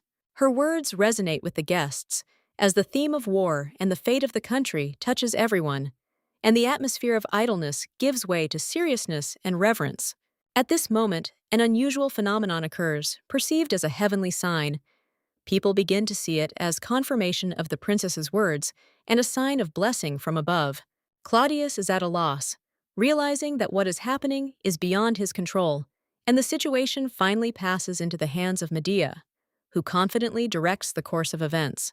Medea recalls the past, where this evening turned into a disaster for her, and realizes that now she has a chance to change her fate without repeating previous mistakes. Thoughts of her brother strengthen her resolve, as he was the one who once tried to warn her of danger but went unheeded. Now she intends to act differently and prevent a repeat of the tragedy. In the distance, on the warfield, the king remembers his sister, feeling a strange connection to what is happening. His thoughts reflect an invisible thread of fate connecting the events of the palace and the distant front. The banquet continues amid the noise of conversation and laughter, with the nobility putting on a show of prosperity. Against this backdrop, Verna conceals her humiliation behind a cold smile, but anger boils within. Insulted by the attention paid to Medea, she decides to act covertly and cruelly. Out of sight, Verna slips an unknown mixture into a glass of wine, hoping for discreet revenge. The maid hesitates, aware of the risk, but pressure and fear force her to comply. The tension mounts, turning a simple gesture into a dangerous intrigue. Megia and Simon's attempted intervention only intensifies the internal conflict. They realize the timing is unfortunate, but Verna is unwilling to back down. Her stubbornness is fueled by resentment and a desire to regain her lost superiority. The maid brings Medea a drink, but she immediately notices a discrepancy in the smell. Her attentiveness and experience allow her to avoid danger without unnecessary noise. She doesn't betray her suspicions, turning the situation into a mind game. The appearance of Minister Eaton adds tension to the scene. His behavior conceals aggression behind outward politeness. He attempts to engage Medea in conversation, disguising his true intentions. Their dialogue devolves into a hidden confrontation. Medea skillfully guides the conversation, asking questions about power and control in the palace. Her words seem gentle, but behind them lies a testing of the boundaries of influence. Eaton feels the pressure, though he tries to maintain confidence. They retire to a room where the atmosphere becomes heavier and more frank. Eaton begins to hint at his influence and threats, attempting to intimidate the princess. His self-confidence borders on recklessness. Medea responds subtly, using allusions to past events and the figure of Kuzin. She introduces the image of a larva, a hidden threat within the palace, provoking a reaction. Her words act as a trap, irritating Etin. The minister loses his composure, his emotions betraying hidden fears and complicity. He tries to justify himself, but becomes increasingly entangled in his own words. Medea's pressure breaks his mask. The princess ends the conversation, feigning trust, but in reality, asserting control. She leaves him feeling anxious and uncertain. Her departure appears calm, but it's a calculated move. The remaining glass, laced with the lace substance, takes an unexpected turn. Eaton, unknowingly, drinks the contents, mistaking it for a regular drink. His mistake becomes an immediate retribution. The reaction comes quickly, causing him to panic and become physically weak. He realizes he's become a victim of his own game, but he can no longer change the situation. His screams only emphasize his loss of control. Meanwhile, Medea returns to the hall, maintaining impeccable composure. None of the guests notice what has transpired backstage. Her image remains pure and untouchable. The merchant Gallo appears on her way, trying to strike up a conversation and show respect. He praises recent events, associating them with blessings and good fortune. His words sound like an attempt to get closer. Medea regards him cautiously, assessing every detail of his behavior. She's in no hurry to reveal her feelings, maintaining a distance. Her gaze betrays a cold analysis. Cheddar joins the conversation, his presence adding a layer of tension to the scene. His observations and comments are out of place, as if he sees more than the others. Halo tries to smooth things over by presenting Cheddar as an ally. However, his words only underscore the strangeness of the situation. One gets the feeling that the encounter is no coincidence. Medea listens attentively, not revealing her thoughts, but capturing every detail. Her interest in Cheddar grows, though she doesn't show it directly. A new line of suspicion forms within her. The atmosphere around them once again fills with the noise of celebration, but beneath the surface, intrigue lurks. Each participant pursues their own goals, intertwining destinies into a complex pattern. The banquet becomes an arena for hidden struggle. The situation gradually escalates beyond chance, hinting at a deeper conspiracy. Medea finds herself at the center of events, maintaining control through composure and calculation. Her path becomes increasingly dangerous and significant. Medea returns to the hall, accompanied by Cheddar and Gallo, maintaining her composure amid the mounting tension. Their appearance attracts the attention of the nobles, and the mercenary's figure evokes whispers and interest. The atmosphere fills with a hidden anticipation. Cheddar is defiantly free, revealing his true nature behind the mercenary mask. His words sound brash, but they convey a hidden test of Medea's. Gallo tries to smooth things over, recognizing the danger of such openness. Medea responds coolly and confidently, not allowing Cheddar to dictate the tone of the conversation. She demonstrates control and inner strength, not giving in an inch. Their dialogue develops into a subtle clash of personalities. Gallo notices that Cheddar isn't even trying to hide and understands the risk of such behavior. The tension between them grows, creating a feeling that the situation could spiral out of control. Everything is on edge. A sudden noise upsets the balance, and Eaton bursts into the hall, looking extremely inappropriate. His appearance and behavior immediately shock and disgust those present. The festive atmosphere instantly collapses. Eaton is behaving aggressively and inappropriately, shouting accusations and losing all composure. His words sound incoherent, but there's a hint of pain in them, hurt. He becomes the center of everyone's attention. The nobles begin to whisper, discussing his condition and his decline. The minister's reputation is crumbling before their eyes, turning him into an object of ridicule and contempt. The situation is beyond the pale. Etin spots Medea and, consumed by rage, rushes toward her. His movements are abrupt and dangerous, and his intentions are obvious. The threat becomes real and immediate. Cheddar reacts instantly, intercepting Medea and pulling her aside. His actions are precise and decisive, leaving no time for reflection. He averts a collision, acting faster than anyone else. Eaton fails to achieve his goal and turns his aggression toward Verna, mistaking her for a new target. Verna is unprepared for this turn of events and panics. The situation becomes even more chaotic. He pounces on Verna, knocking her down and humiliating her in front of everyone. The scene is brutal and shocking, completely destroying the last vestiges of decency. The hall descends into chaos and screams. Relatives and servants rush to intervene, trying to pull Eaton away. His behavior becomes increasingly erratic, bordering on outright madness. He loses touch with reality. Even after intervention, he continues his aggression, turning on Simon. His words and actions become dangerous, hinting at a complete loss of control. The conflict escalates into an open threat. Simon loses his composure and responds with force, throwing Eaton back. The tension reaches a peak as he grabs his weapon, ready to finish the job. The situation teeters on the brink of bloodshed. Claudio intervenes, trying to stop the escalation and maintain some remaining order. Servants hastily remove Eaton, and a physician is immediately sent for. Attempts to regain control appear desperate. Verna remains the center of attention, humiliated and shocked by what has happened. Her position changes abruptly, turning her from the instigator of the plot into the victim. This shatters her confidence. Cheddar returns Medea to her place, explaining his actions as forced. However, he realizes the real threat to her was less than it seemed. His observations deepen. Medea maintains her composure, not allowing the situation to unsettle her. She analyzes what happened, drawing conclusions about each participant. Her control remains unwavering. Gallo tries to justify Cheddar's behavior, realizing his presence is irritating.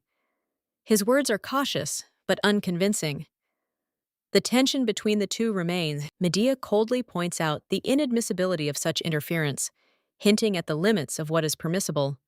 Her position is clear and firm, emphasizing status and power. The conflict merely enters a latent phase.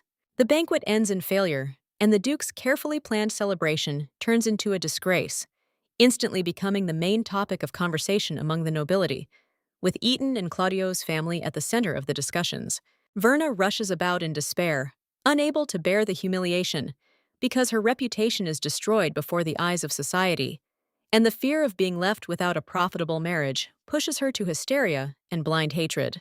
Catherine consoles her daughter, but behind her soft words, she hides a cold calculation, quickly moving from sympathy to planning revenge against Medea, considering what happened a personal insult. Trying to distract Verna with shopping only masks the problem without solving it, which shows the superficiality of the mother's thinking, who is used to treating the consequences, not the causes.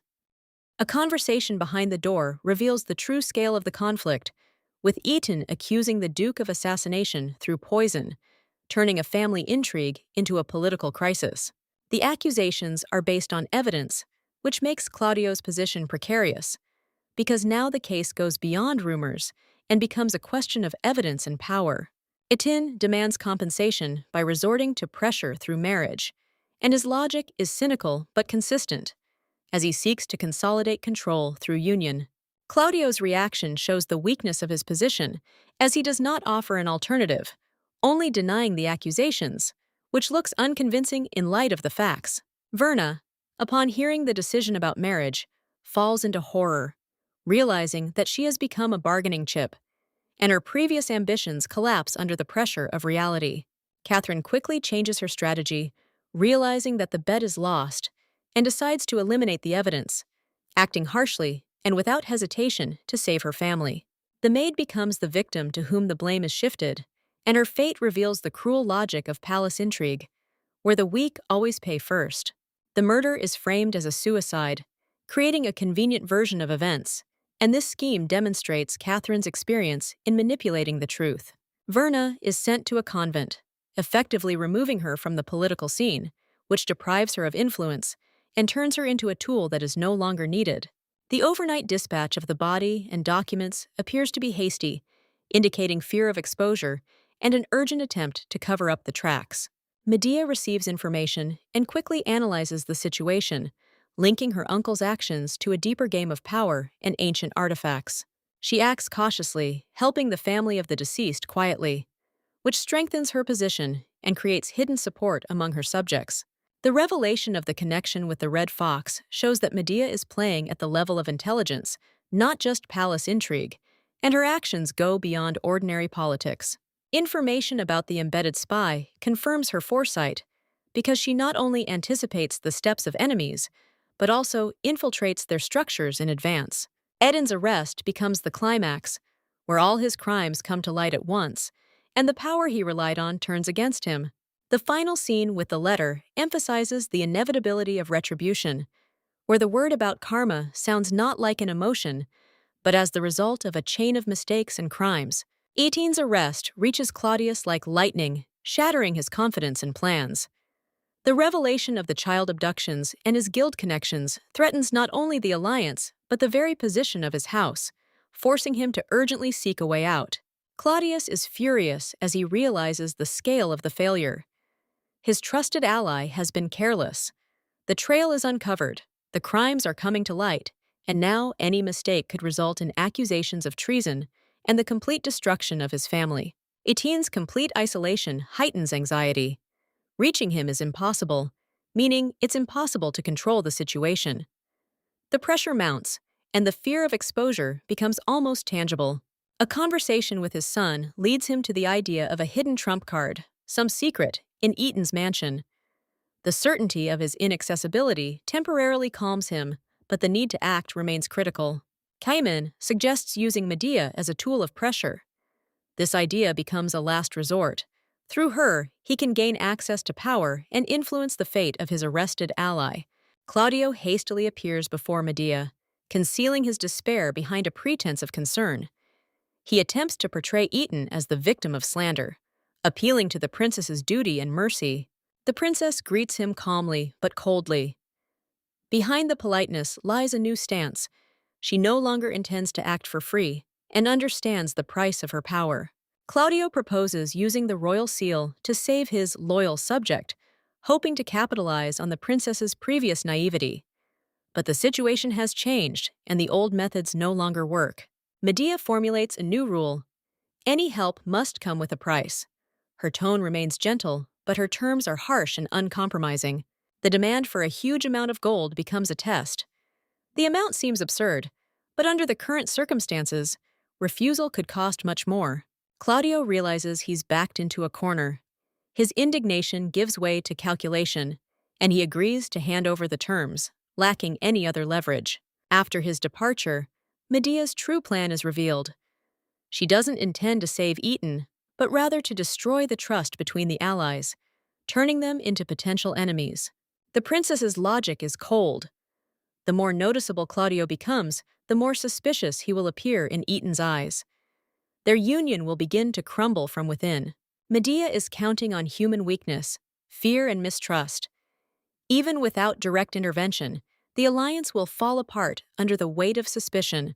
By descending into the dungeon, she demonstrates control over the situation. The prisoner becomes just a part of a larger game, not a target. Umberto realizes that before him stands not the former princess, but a strategist capable of manipulating events and people.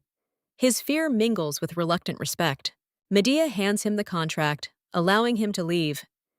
This gesture is not a gesture of mercy, but a calculated move aimed at passing on the necessary information further down the chain. She avoids direct action against Eton, relying on chain reactions.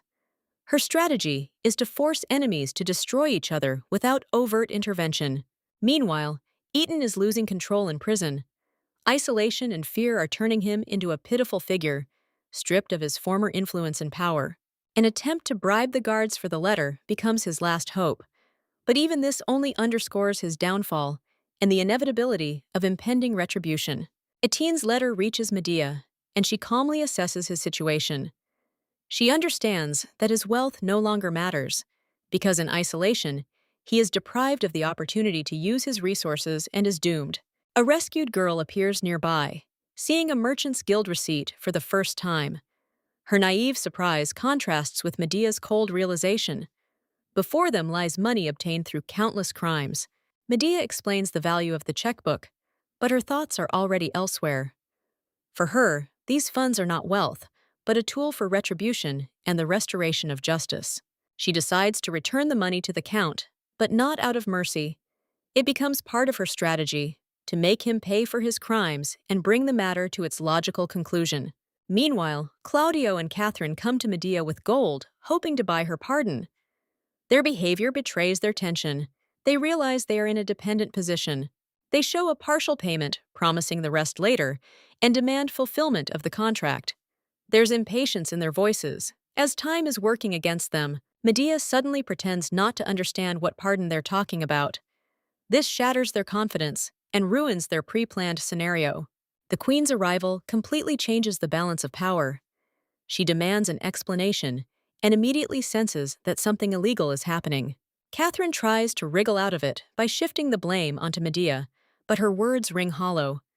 The situation is rapidly spiraling out of control. Medea reveals her plan. She hadn't originally expected them to actually bring gold. This exposes Claudio's greed and desperation. The queen is furious, realizing that her son tried to use the princess to save a criminal. In her eyes, this looks like treason. Claudio's attempts to justify himself sound pathetic. He insists on Etienne's innocence, ignoring the obvious evidence of his crimes. Medea firmly refuses to pardon, emphasizing that she will not use the seal for the sake of a man guilty of the death of children. The queen finally breaks with Claudio, accusing him of treason and ordering him to leave the palace immediately. His influence rapidly crumbles. Left with Medea, the queen realizes her mistake in assessing her son and decides to act decisively to prevent further threats. On Medea's advice, a decision is made to isolate Eton even more to prevent any attempts at interference from Claudio. That night, the Count is transferred to a more secure cell. His situation becomes desperate, and his fear intensifies with each passing minute. Narelle appears in the darkness and attacks him, tightening the noose. Eton realizes they're trying to eliminate him and suspects his former allies. Medea intervenes at the last moment, stopping the murder. She comes not for revenge, but for information that could change the course of events. Eton reveals a secret. Duke Claudio is gathering allies for a coup, and he holds the evidence of this conspiracy. Medea realizes she has stumbled upon the root of a future uprising. At night, Claudius trains with Cheddar, but quickly loses, showing his weakness and unstable state after recent events. The doctor insists on treatment, but Cheddar ignores this, demonstrating stubbornness and a willingness to risk his health for his own goals. The conversation turns to the sage's book. It turns out it was given to the minister and is now likely in Count Etienne's estate. Despite the danger and his condition, Cheddar decides to go there himself. Neither the warnings of his allies nor the risk of encountering enemies deter him. A threat from the Western Empire is emerging. Their agents are already on his trail and are waiting for the moment to attack. Cheddar understands there's no time. If they delay, the book and the estate's other secrets will fall into the wrong hands. He orders an immediate advance. Meanwhile, chaos erupts at Eaton's estate. The servants are in a panic, security is down, and the situation is perfect for a secret infiltration. Medea takes advantage of this moment and enters, guided by memories of past visits. She makes her way to the Count's office, realizing that only someone who knows the layout can find the right place in this labyrinth. Etienne's words about the bookcase and the magic circle under the carpet. A secret passage is discovered, connected to a seal and an ancient artifact. Medea realizes it is the key to far more dangerous secrets. At that moment, she notices someone else's presence. Her reaction is immediate. She tries to attack, but Cheddar intercepts her. He recognizes her, but doesn't let her go right away. Assessing the situation and her actions, Medea tries to break free and reach the mechanism. The situation escalates, and the activation of the magic circle triggers the destruction of the space. A transfer occurs. They are drawn to an unknown place connected to the power of the seal and a hidden storage. Meanwhile, Claudio learns that access to Eton is completely blocked. Tight security makes any attempt at contact impossible. He realizes that he is losing control of the situation and begins to look for radical solutions. Simon proposes a brutal plan. Destroy the estate before evidence of the conspiracy is found. He points to the main threat, a magic circle and hidden documents that could reveal their involvement in crimes. Claudio faces a choice: risk everything to save his ally or destroy the evidence, finally cutting off all ties and all means of return. Simon, having received his father's approval, abandons the simple arson of the estate and plans to completely destroy all traces, seeking not only to conceal the crimes, but also to demonstrate a terrifying retribution to anyone who dares to cross his path. His decision is not only calculated, but also driven by personal rage, fueled by recent events where he was humiliated. So the destruction of the estate becomes an act of showing strength and suppressing any future threats. Meanwhile, a magical seal is activated in the estate, and Medea finds herself in a hidden space next to Cheddar, whose presence instantly turns the situation into a dangerous confrontation. Cheddar reveals his identity, revealing that he is not just a mercenary, but a much more significant figure, and immediately makes it clear that he leaves no witnesses, creating a threat to Medea's life. Medea doesn't give in to the pressure and responds with an attack using her crossbow and tactical range, forcing Cheddar to switch from quick elimination to full-on combat. Their clash is interrupted by the sudden appearance of a magical creature, a multi-headed snake guarding a hidden artifact, which forces both to turn their attention to a new threat. Medea quickly realizes that the target is inside the monster and, despite the risk, decides to attack directly, putting the task ahead of her own safety. Cheddar, observing her actions, is forced to intervene to prevent her death, and at that moment, their confrontation transforms into a forced alliance. Their combined combat reveals the contrast in their styles. Cheddar uses brute force and speed, while Medea relies on precision, calculation, and the use of long-range weapons. During the battle, it becomes apparent that Cheddar possesses abnormal stamina and skills far superior to those of a normal mercenary, which increases Medea's suspicions. Medea uses special arrows with an explosive mixture, creating devastating blows that help weaken the multi-headed monster's defenses. Cheddar bears the brunt of the fight, taking hits and hacking his way through the creature's attacks, demonstrating control even in the chaos. Gradually, they destroy the monster's heads one by one, realizing that each one requires a separate approach and coordination of actions. The final head proves to be the most resilient, and its destruction requires a synchronized strike, combining Cheddar's strength and Medea's timing. After the final blow, the defense falls and access to the artifact opens, confirming that Medea's risky strategy was justified. Cheddar reaches the seal first and breaks the protective barrier, demonstrating his priority of strength and speed at the crucial moment. Medea realizes that despite her input, control over the outcome lies in Cheddar's hands, creating a new level of tension between them. The battle leaves behind not only destruction, but also a changed dynamic of relationships, where enemies begin to perceive each other as equal in strength. Cheddar begins to view Medea not as a target, but as a potential ally or a higher-level threat than he previously imagined. Medea, in turn, deduces Cheddar's hidden nature and realizes that their meeting was only the beginning of a more complex and dangerous game. Medea and Cheddar return through the seal to the original room, but instead of silence, they are greeted by the smell of burning, blood, and chaos, making it clear that the estate has already become a cleansing field. Cheddar instantly assesses the situation and takes the fight without trying to hide, while Medea is forced into the fight, turning their alliance into a necessity for survival.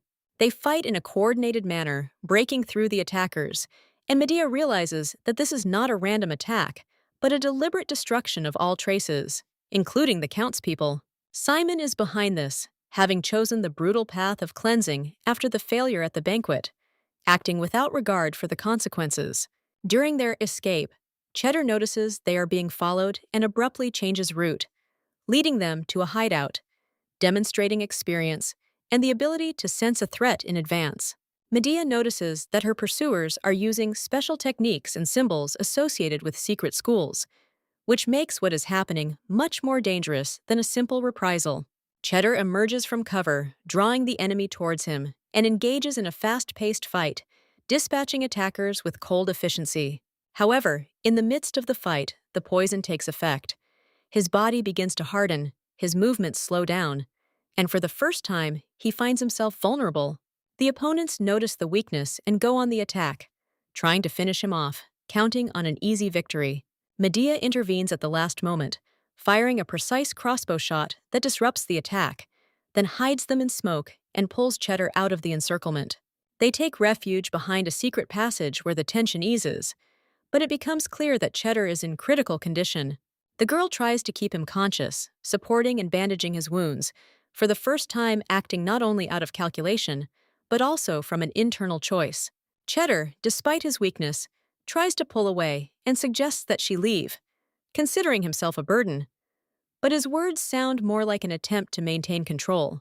Medea rejects this and remains, realizing that his injury is due to her actions and that she is not ready to repeat past mistakes. A previous experience where an ally abandoned her in danger comes to mind, and this becomes the reason for her current choice. Cheddar gradually loses strength, coughs up blood, and falls, finally losing the ability to resist what is happening. Medea continues to help him despite the risk, demonstrating that her strategy is no longer limited to cold calculation. He asks about the reason for her actions, not understanding why she stays, because in their world, such behavior is considered weakness. She responds with actions, not words, lifting him up and continuing on his journey, deciding to go to the end together.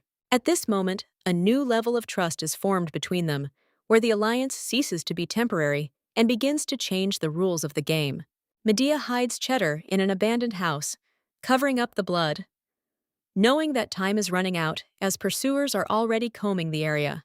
Guards burst into the house demanding a search, and the situation instantly becomes critical, where any mistake could reveal their presence. Medea takes on the role of the mistress of the house, pretending to be an ordinary servant, and conducts the conversation coolly, hiding the tension behind simplicity and fatigue. Suspicions are heightened by the smell of blood, but she quickly attributes it to her own wound, showing off the bandage and diverting attention from the real threat.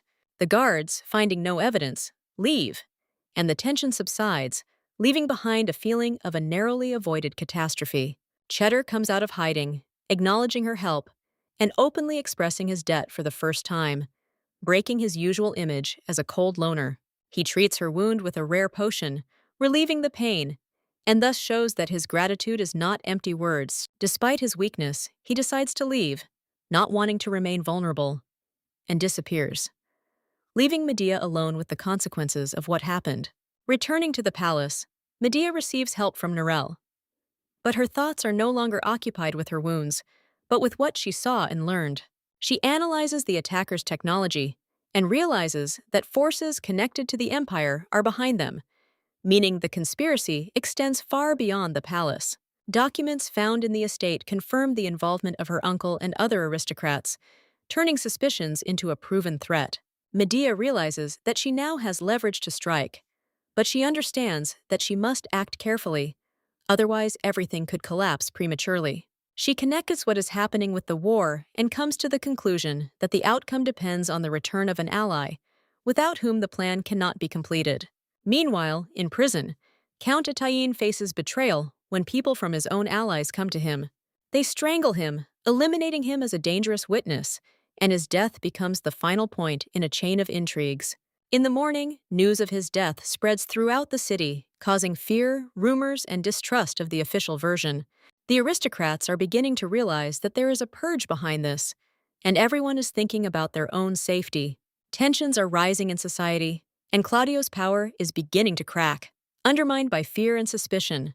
Medea, observing this, maintains an outward calm, but inside, she is already preparing the next step, realizing that the moment for the strike is approaching. She orders to act carefully and use everything that is left after 18, including new allies, turning chaos into a tool of her game. Medea thanks Vera for her assistance, noting that their efforts have already yielded tangible results, and the accumulated funds are becoming a powerful tool of influence. The enormous sums collected from Etienne's checks make even she realize the scale of the crimes committed. The princess decides to use this money to support the war in Peleus, recognizing that finances could tip the balance of power. However, the key challenge remains choosing an intermediary through which to transfer the aid, ensuring its involvement remains undisclosed. Suddenly, a multitude of gifts from Posad arrives at the palace, including weapons and holy water, which immediately arouses suspicion. Medea quickly realizes the hidden meaning. Her wound has become known to those with a significant intelligence network. She deduces that the sender is someone of Cheddar's stature or higher, and decides not to reject the signal, but to use it as an opportunity to make contact. Taking only a vial of healing water, she sends an invitation to a secret meeting. To maintain her cover, Medea chooses a crowded location, a theater, where it's easy to blend in. She arrives there with Vera and Narelle, hoping for anonymity and control of the situation. During the performance, she's quietly escorted from the audience to a secret meeting place, where Cheddar and his ally are already waiting. The atmosphere is tense, but without open hostility. Both sides understand each other's value. Cheddar openly admits that he knows about her actions and is grateful for saving her in the past, but remains cautious. He views Medea as an equal player, not just a princess. Medea offers a deal. She wants his squad to destroy the enemy's strategic food depots, thereby accelerating the conflict. Her goal is not simply to support the war, but to control its pace. Cheddar quickly grasps the plan and agrees, noting her cold calculation and lack of unnecessary emotion. He sees in her a reflection of his own principles of acting rationally, even if it means cruelty. However, he makes a strange condition, turning serious negotiations into an almost absurd scene. He demands that Medea eat 3 pieces of pie in exchange for her agreement. The situation seems absurd, but behind it lies a test, not of strength, but of the willingness to humiliate oneself for the sake of results. It's a subtle psychological move, not just a whim. Medea initially perceives this as mockery, but quickly understands the meaning of what is happening. Cheddar is testing the limits of her resolve and ability to maintain control in absurd circumstances. Despite her irritation, she accepts the terms, realizing that the benefits outweigh her pride. Every bite she eats becomes a symbol of her willingness to go all the way to achieve her goal. Watching this, Cheddar becomes convinced that her calculations aren't just for show, but genuine. For him, this is more important than any words. Actions confirm her intentions. At the same time, it becomes clear that their union will not be friendship, but a temporary coincidence of interests, where each is ready to use the other at any moment. Medea cements her position as a player capable of not only making plans, but also adapting to unexpected conditions without losing control of the situation. Gallo stands aside, watching what is happening, and increasingly realizes the scale of the intrigues into which the lady is drawn. The deal is gradually taking shape, and it becomes clear that its consequences will affect not only the war, but also the balance of power within the palace. Medea accepts Cheddar's terms without hesitation, demonstrating her willingness to put aside her pride for the sake of results. She calmly finishes her last piece, confirming that for her, the goal is more important than any humiliation or strange tests. Satisfied with her determination, Cheddar promises to complete the task within 10 days. His confidence sounds less like bravado and more like a fact backed by experience and strength that leaves no room for doubt. Returning to his quarters, he negotiates a deal with the healer, revealing his true motives. Helping Medea is just part of a more complex game, tied to the interests of his native empire and the search for a rare artifact. He learns from a sage's book that an important relic is located in Valdina's palace and begins to view the princess as the key to obtaining it. His interest in her becomes not only strategic, but also personal. The doctor notices oddities in Cheddar's behavior. He allowed himself to be wounded, failed to eliminate the witness, and even showed unusual concern. This contrasts sharply with his previously cold and merciless nature. Cheddar evades a direct answer, but it becomes clear that Medea is out of step with his usual pattern. She's not just a tool, but a factor he's forced to consider more deeply. A few days later, an embassy from the Khazin Empire arrives in Valdina, attracting the attention of the locals. Their arrival heightens political tensions and hints at imminent changes in the balance of power. Among the arrivals is the fourth princess, Angela, who displays blatant disdain for the kingdom. Her arrogance and confidence in the empire's superiority immediately create a tense atmosphere. She openly mocks the country and its rulers, viewing Valdina as weak and dependent. Even the diplomat accompanying her is forced to remind her of the need for restraint. Angela shows interest only in external things, including the appearance of rulers, and particularly singles out one member of the royal family, idealizing his image.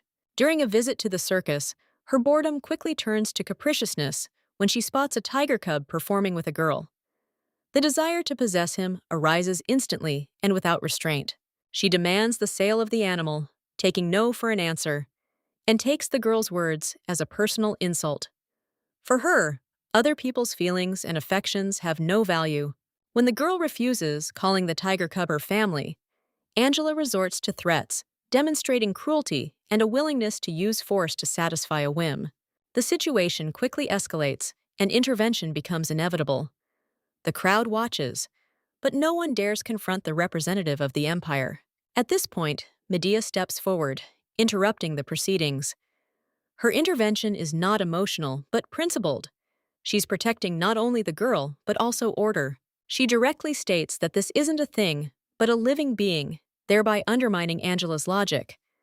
This becomes an open challenge that cannot be ignored. Angela encounters unexpected resistance and, for the first time, finds herself in a position where her power is not absolute. Her reaction reveals that she is unaccustomed to equal opponents. Those present begin to perceive Medea differently, not as a figure of the court, but as a force capable of resisting external pressure and protecting the weak.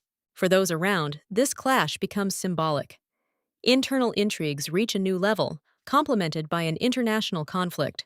Medea decisively interrupts the conflict, preventing the situation from spiraling out of control, and immediately sets the boundaries of what's acceptable. Her calm contrasts sharply with the hysterical reaction of Angela, who is accustomed to impunity. Angela, unable to withstand the resistance, orders her men to seize Medea, hoping to quickly overwhelm her. However, Nero's intervention completely changes the course of events, demonstrating her strength and preparation. Medea's maid instantly neutralizes the attackers, leaving them in shock and depriving Angela of her advantage. This demonstrates that the princess is not acting alone and that her position is far stronger than it appears. Angela, humiliated and irritated, resorts to insults, not hiding her contempt for Valdina. Her words only highlight the gap between imperial pride and the reality of the situation. Medea responds harshly, questioning her opponent's honor and origins, thereby shifting the conflict to a moral dimension. She doesn't simply defend herself, but attacks, cutting the ground from under her. The situation is saved by Angela's escort, who stops her in time, reminding her of her diplomatic mission and the possible consequences. External pressure forces the princess to retreat. Angela, containing her rage, leaves the scene, but her humiliation remains evident. This is the first confrontation in which she has failed to impose her will. The little girl thanks Medea, calling the tiger cub her family, and this moment causes the princess to soften for a moment. A shadow of personal memory appears in her gaze. Medea gives orders to Narelle, showing that even after the conflict, she continues to act strategically without losing control of the situation. Jason approaches her, trying to smooth things over and apologize for his cousin's behavior. His politeness seems belated and unconvincing given what has happened. Medea sharply rejects his advances, pointing out his passivity and inaction. For her, silent observation is no better than participation in cruelty. She emphasizes that the real apology should be addressed to the injured child, not to her, thereby finally cutting off the conversation and depriving Eosin of moral support. Left alone, Medea loses her outward composure, and hidden tensions burst forth. Her physical condition deteriorates sharply, reflecting her internal conflict. Meeting Jason awakens painful memories of her past, of betrayal and loss. These emotions prove stronger than she expected. Thoughts of revenge flare up with renewed vigor. She is ready to destroy him at any cost, seeing him as the source of all her suffering. But memories of children shatter this resolve, turning anger into pain. The image of their voices and hopes becomes unbearable. She realizes that her actions could deprive her of her last connection with them, and this creates an internal gap between revenge and love. Tears become a rare manifestation of her vulnerability, hidden behind cold calculation and strength. This moment reveals her not as a strategist, but as a person. On the verge of losing consciousness, Medea no longer controls herself, and it is at this moment that Cheddar appears, intercepting her fall. He acts calmly and confidently, helping her to regain her breath, and for the first time shows concern without hidden calculation, wiping the tears from her face. Cheddar brings the unconscious Medea to his chambers, causing surprise among his subordinates, since such behavior is uncharacteristic for him and breaks with his usual cold logic. Gallo tries to understand the reasons for such an act, assuming interest in the princess, but Cheddar abruptly ends the conversation, not allowing him to delve into personal motives and hiding his true intentions. The conversation shifts to the figure of Duke Jason, whose appearance arouses suspicion, as his past is connected with a struggle for power and a hidden wait for the right moment to return. Cheater analyzes the situation calmly, realizing that even a possible alliance between Jason and Valdina will not become a serious threat to him, but will only create additional complications. However, his thoughts return to Medea again, especially to her words in delirium, where she mentioned Eosin as if she had known him before, which does not coincide with the known facts. This arouses both interest and caution in Cheddar, causing him to perceive Medea as a much more complex figure than simply a princess with ambitions. At the same time, a report comes in about the actions of the fourth princess, who is looking for an opportunity to take revenge for the humiliation, which creates additional tension. Cheddar gives the order, without hesitation, to neutralize her people, acting quietly and one by one to avoid unnecessary noise and maintain control of the situation. At night, Medea comes to, disoriented and weakened, but quickly pulls herself together, assessing the situation and restoring her usual coolness of thought. Chad calmly explains that he noticed she was being followed and helped her avoid detection, hinting at her tendency to take risks and overestimate her own capabilities. Medea admits her mistake, but does not lose her dignity, thanks him, and immediately returns to her calculations, realizing how close she was to failure. A tense dialogue ensues between them, where Cheddar defines a system that is simple for him: allies or enemies, without half-tones, thereby testing her position. Medea doesn't give a direct answer, leaving the situation uncertain, which only increases Cheddar's interest and makes their interaction even more unpredictable. He hints at the similarity of their goals, claiming that they both seek to destroy their enemies, but her silence shows that she has no intention of playing by his rules. After leaving him, Medea immediately returns to strategy, analyzing the composition of the delegation and noticing differences from the previous course of events, which indicates a change in the future. She pays special attention to key figures, understanding that among them, there are hidden threats that cannot be underestimated. Despite the external balance of power, she realizes that her actions have already begun to change the course of events, but she perceives this not as a risk, but as an opportunity to accelerate the achievement of goals. The princess decides to act more harshly and quickly, leaving no time for her opponents to adapt and strengthen their positions. In the morning, she appears at an official meeting, hiding her emotions behind an outward calm and carefully monitoring every step in the presence of the delegation. Angela again displays disdain, mocking the palace, but this time Medea does not react immediately, preferring to observe and wait for the right moment for a more precise strike.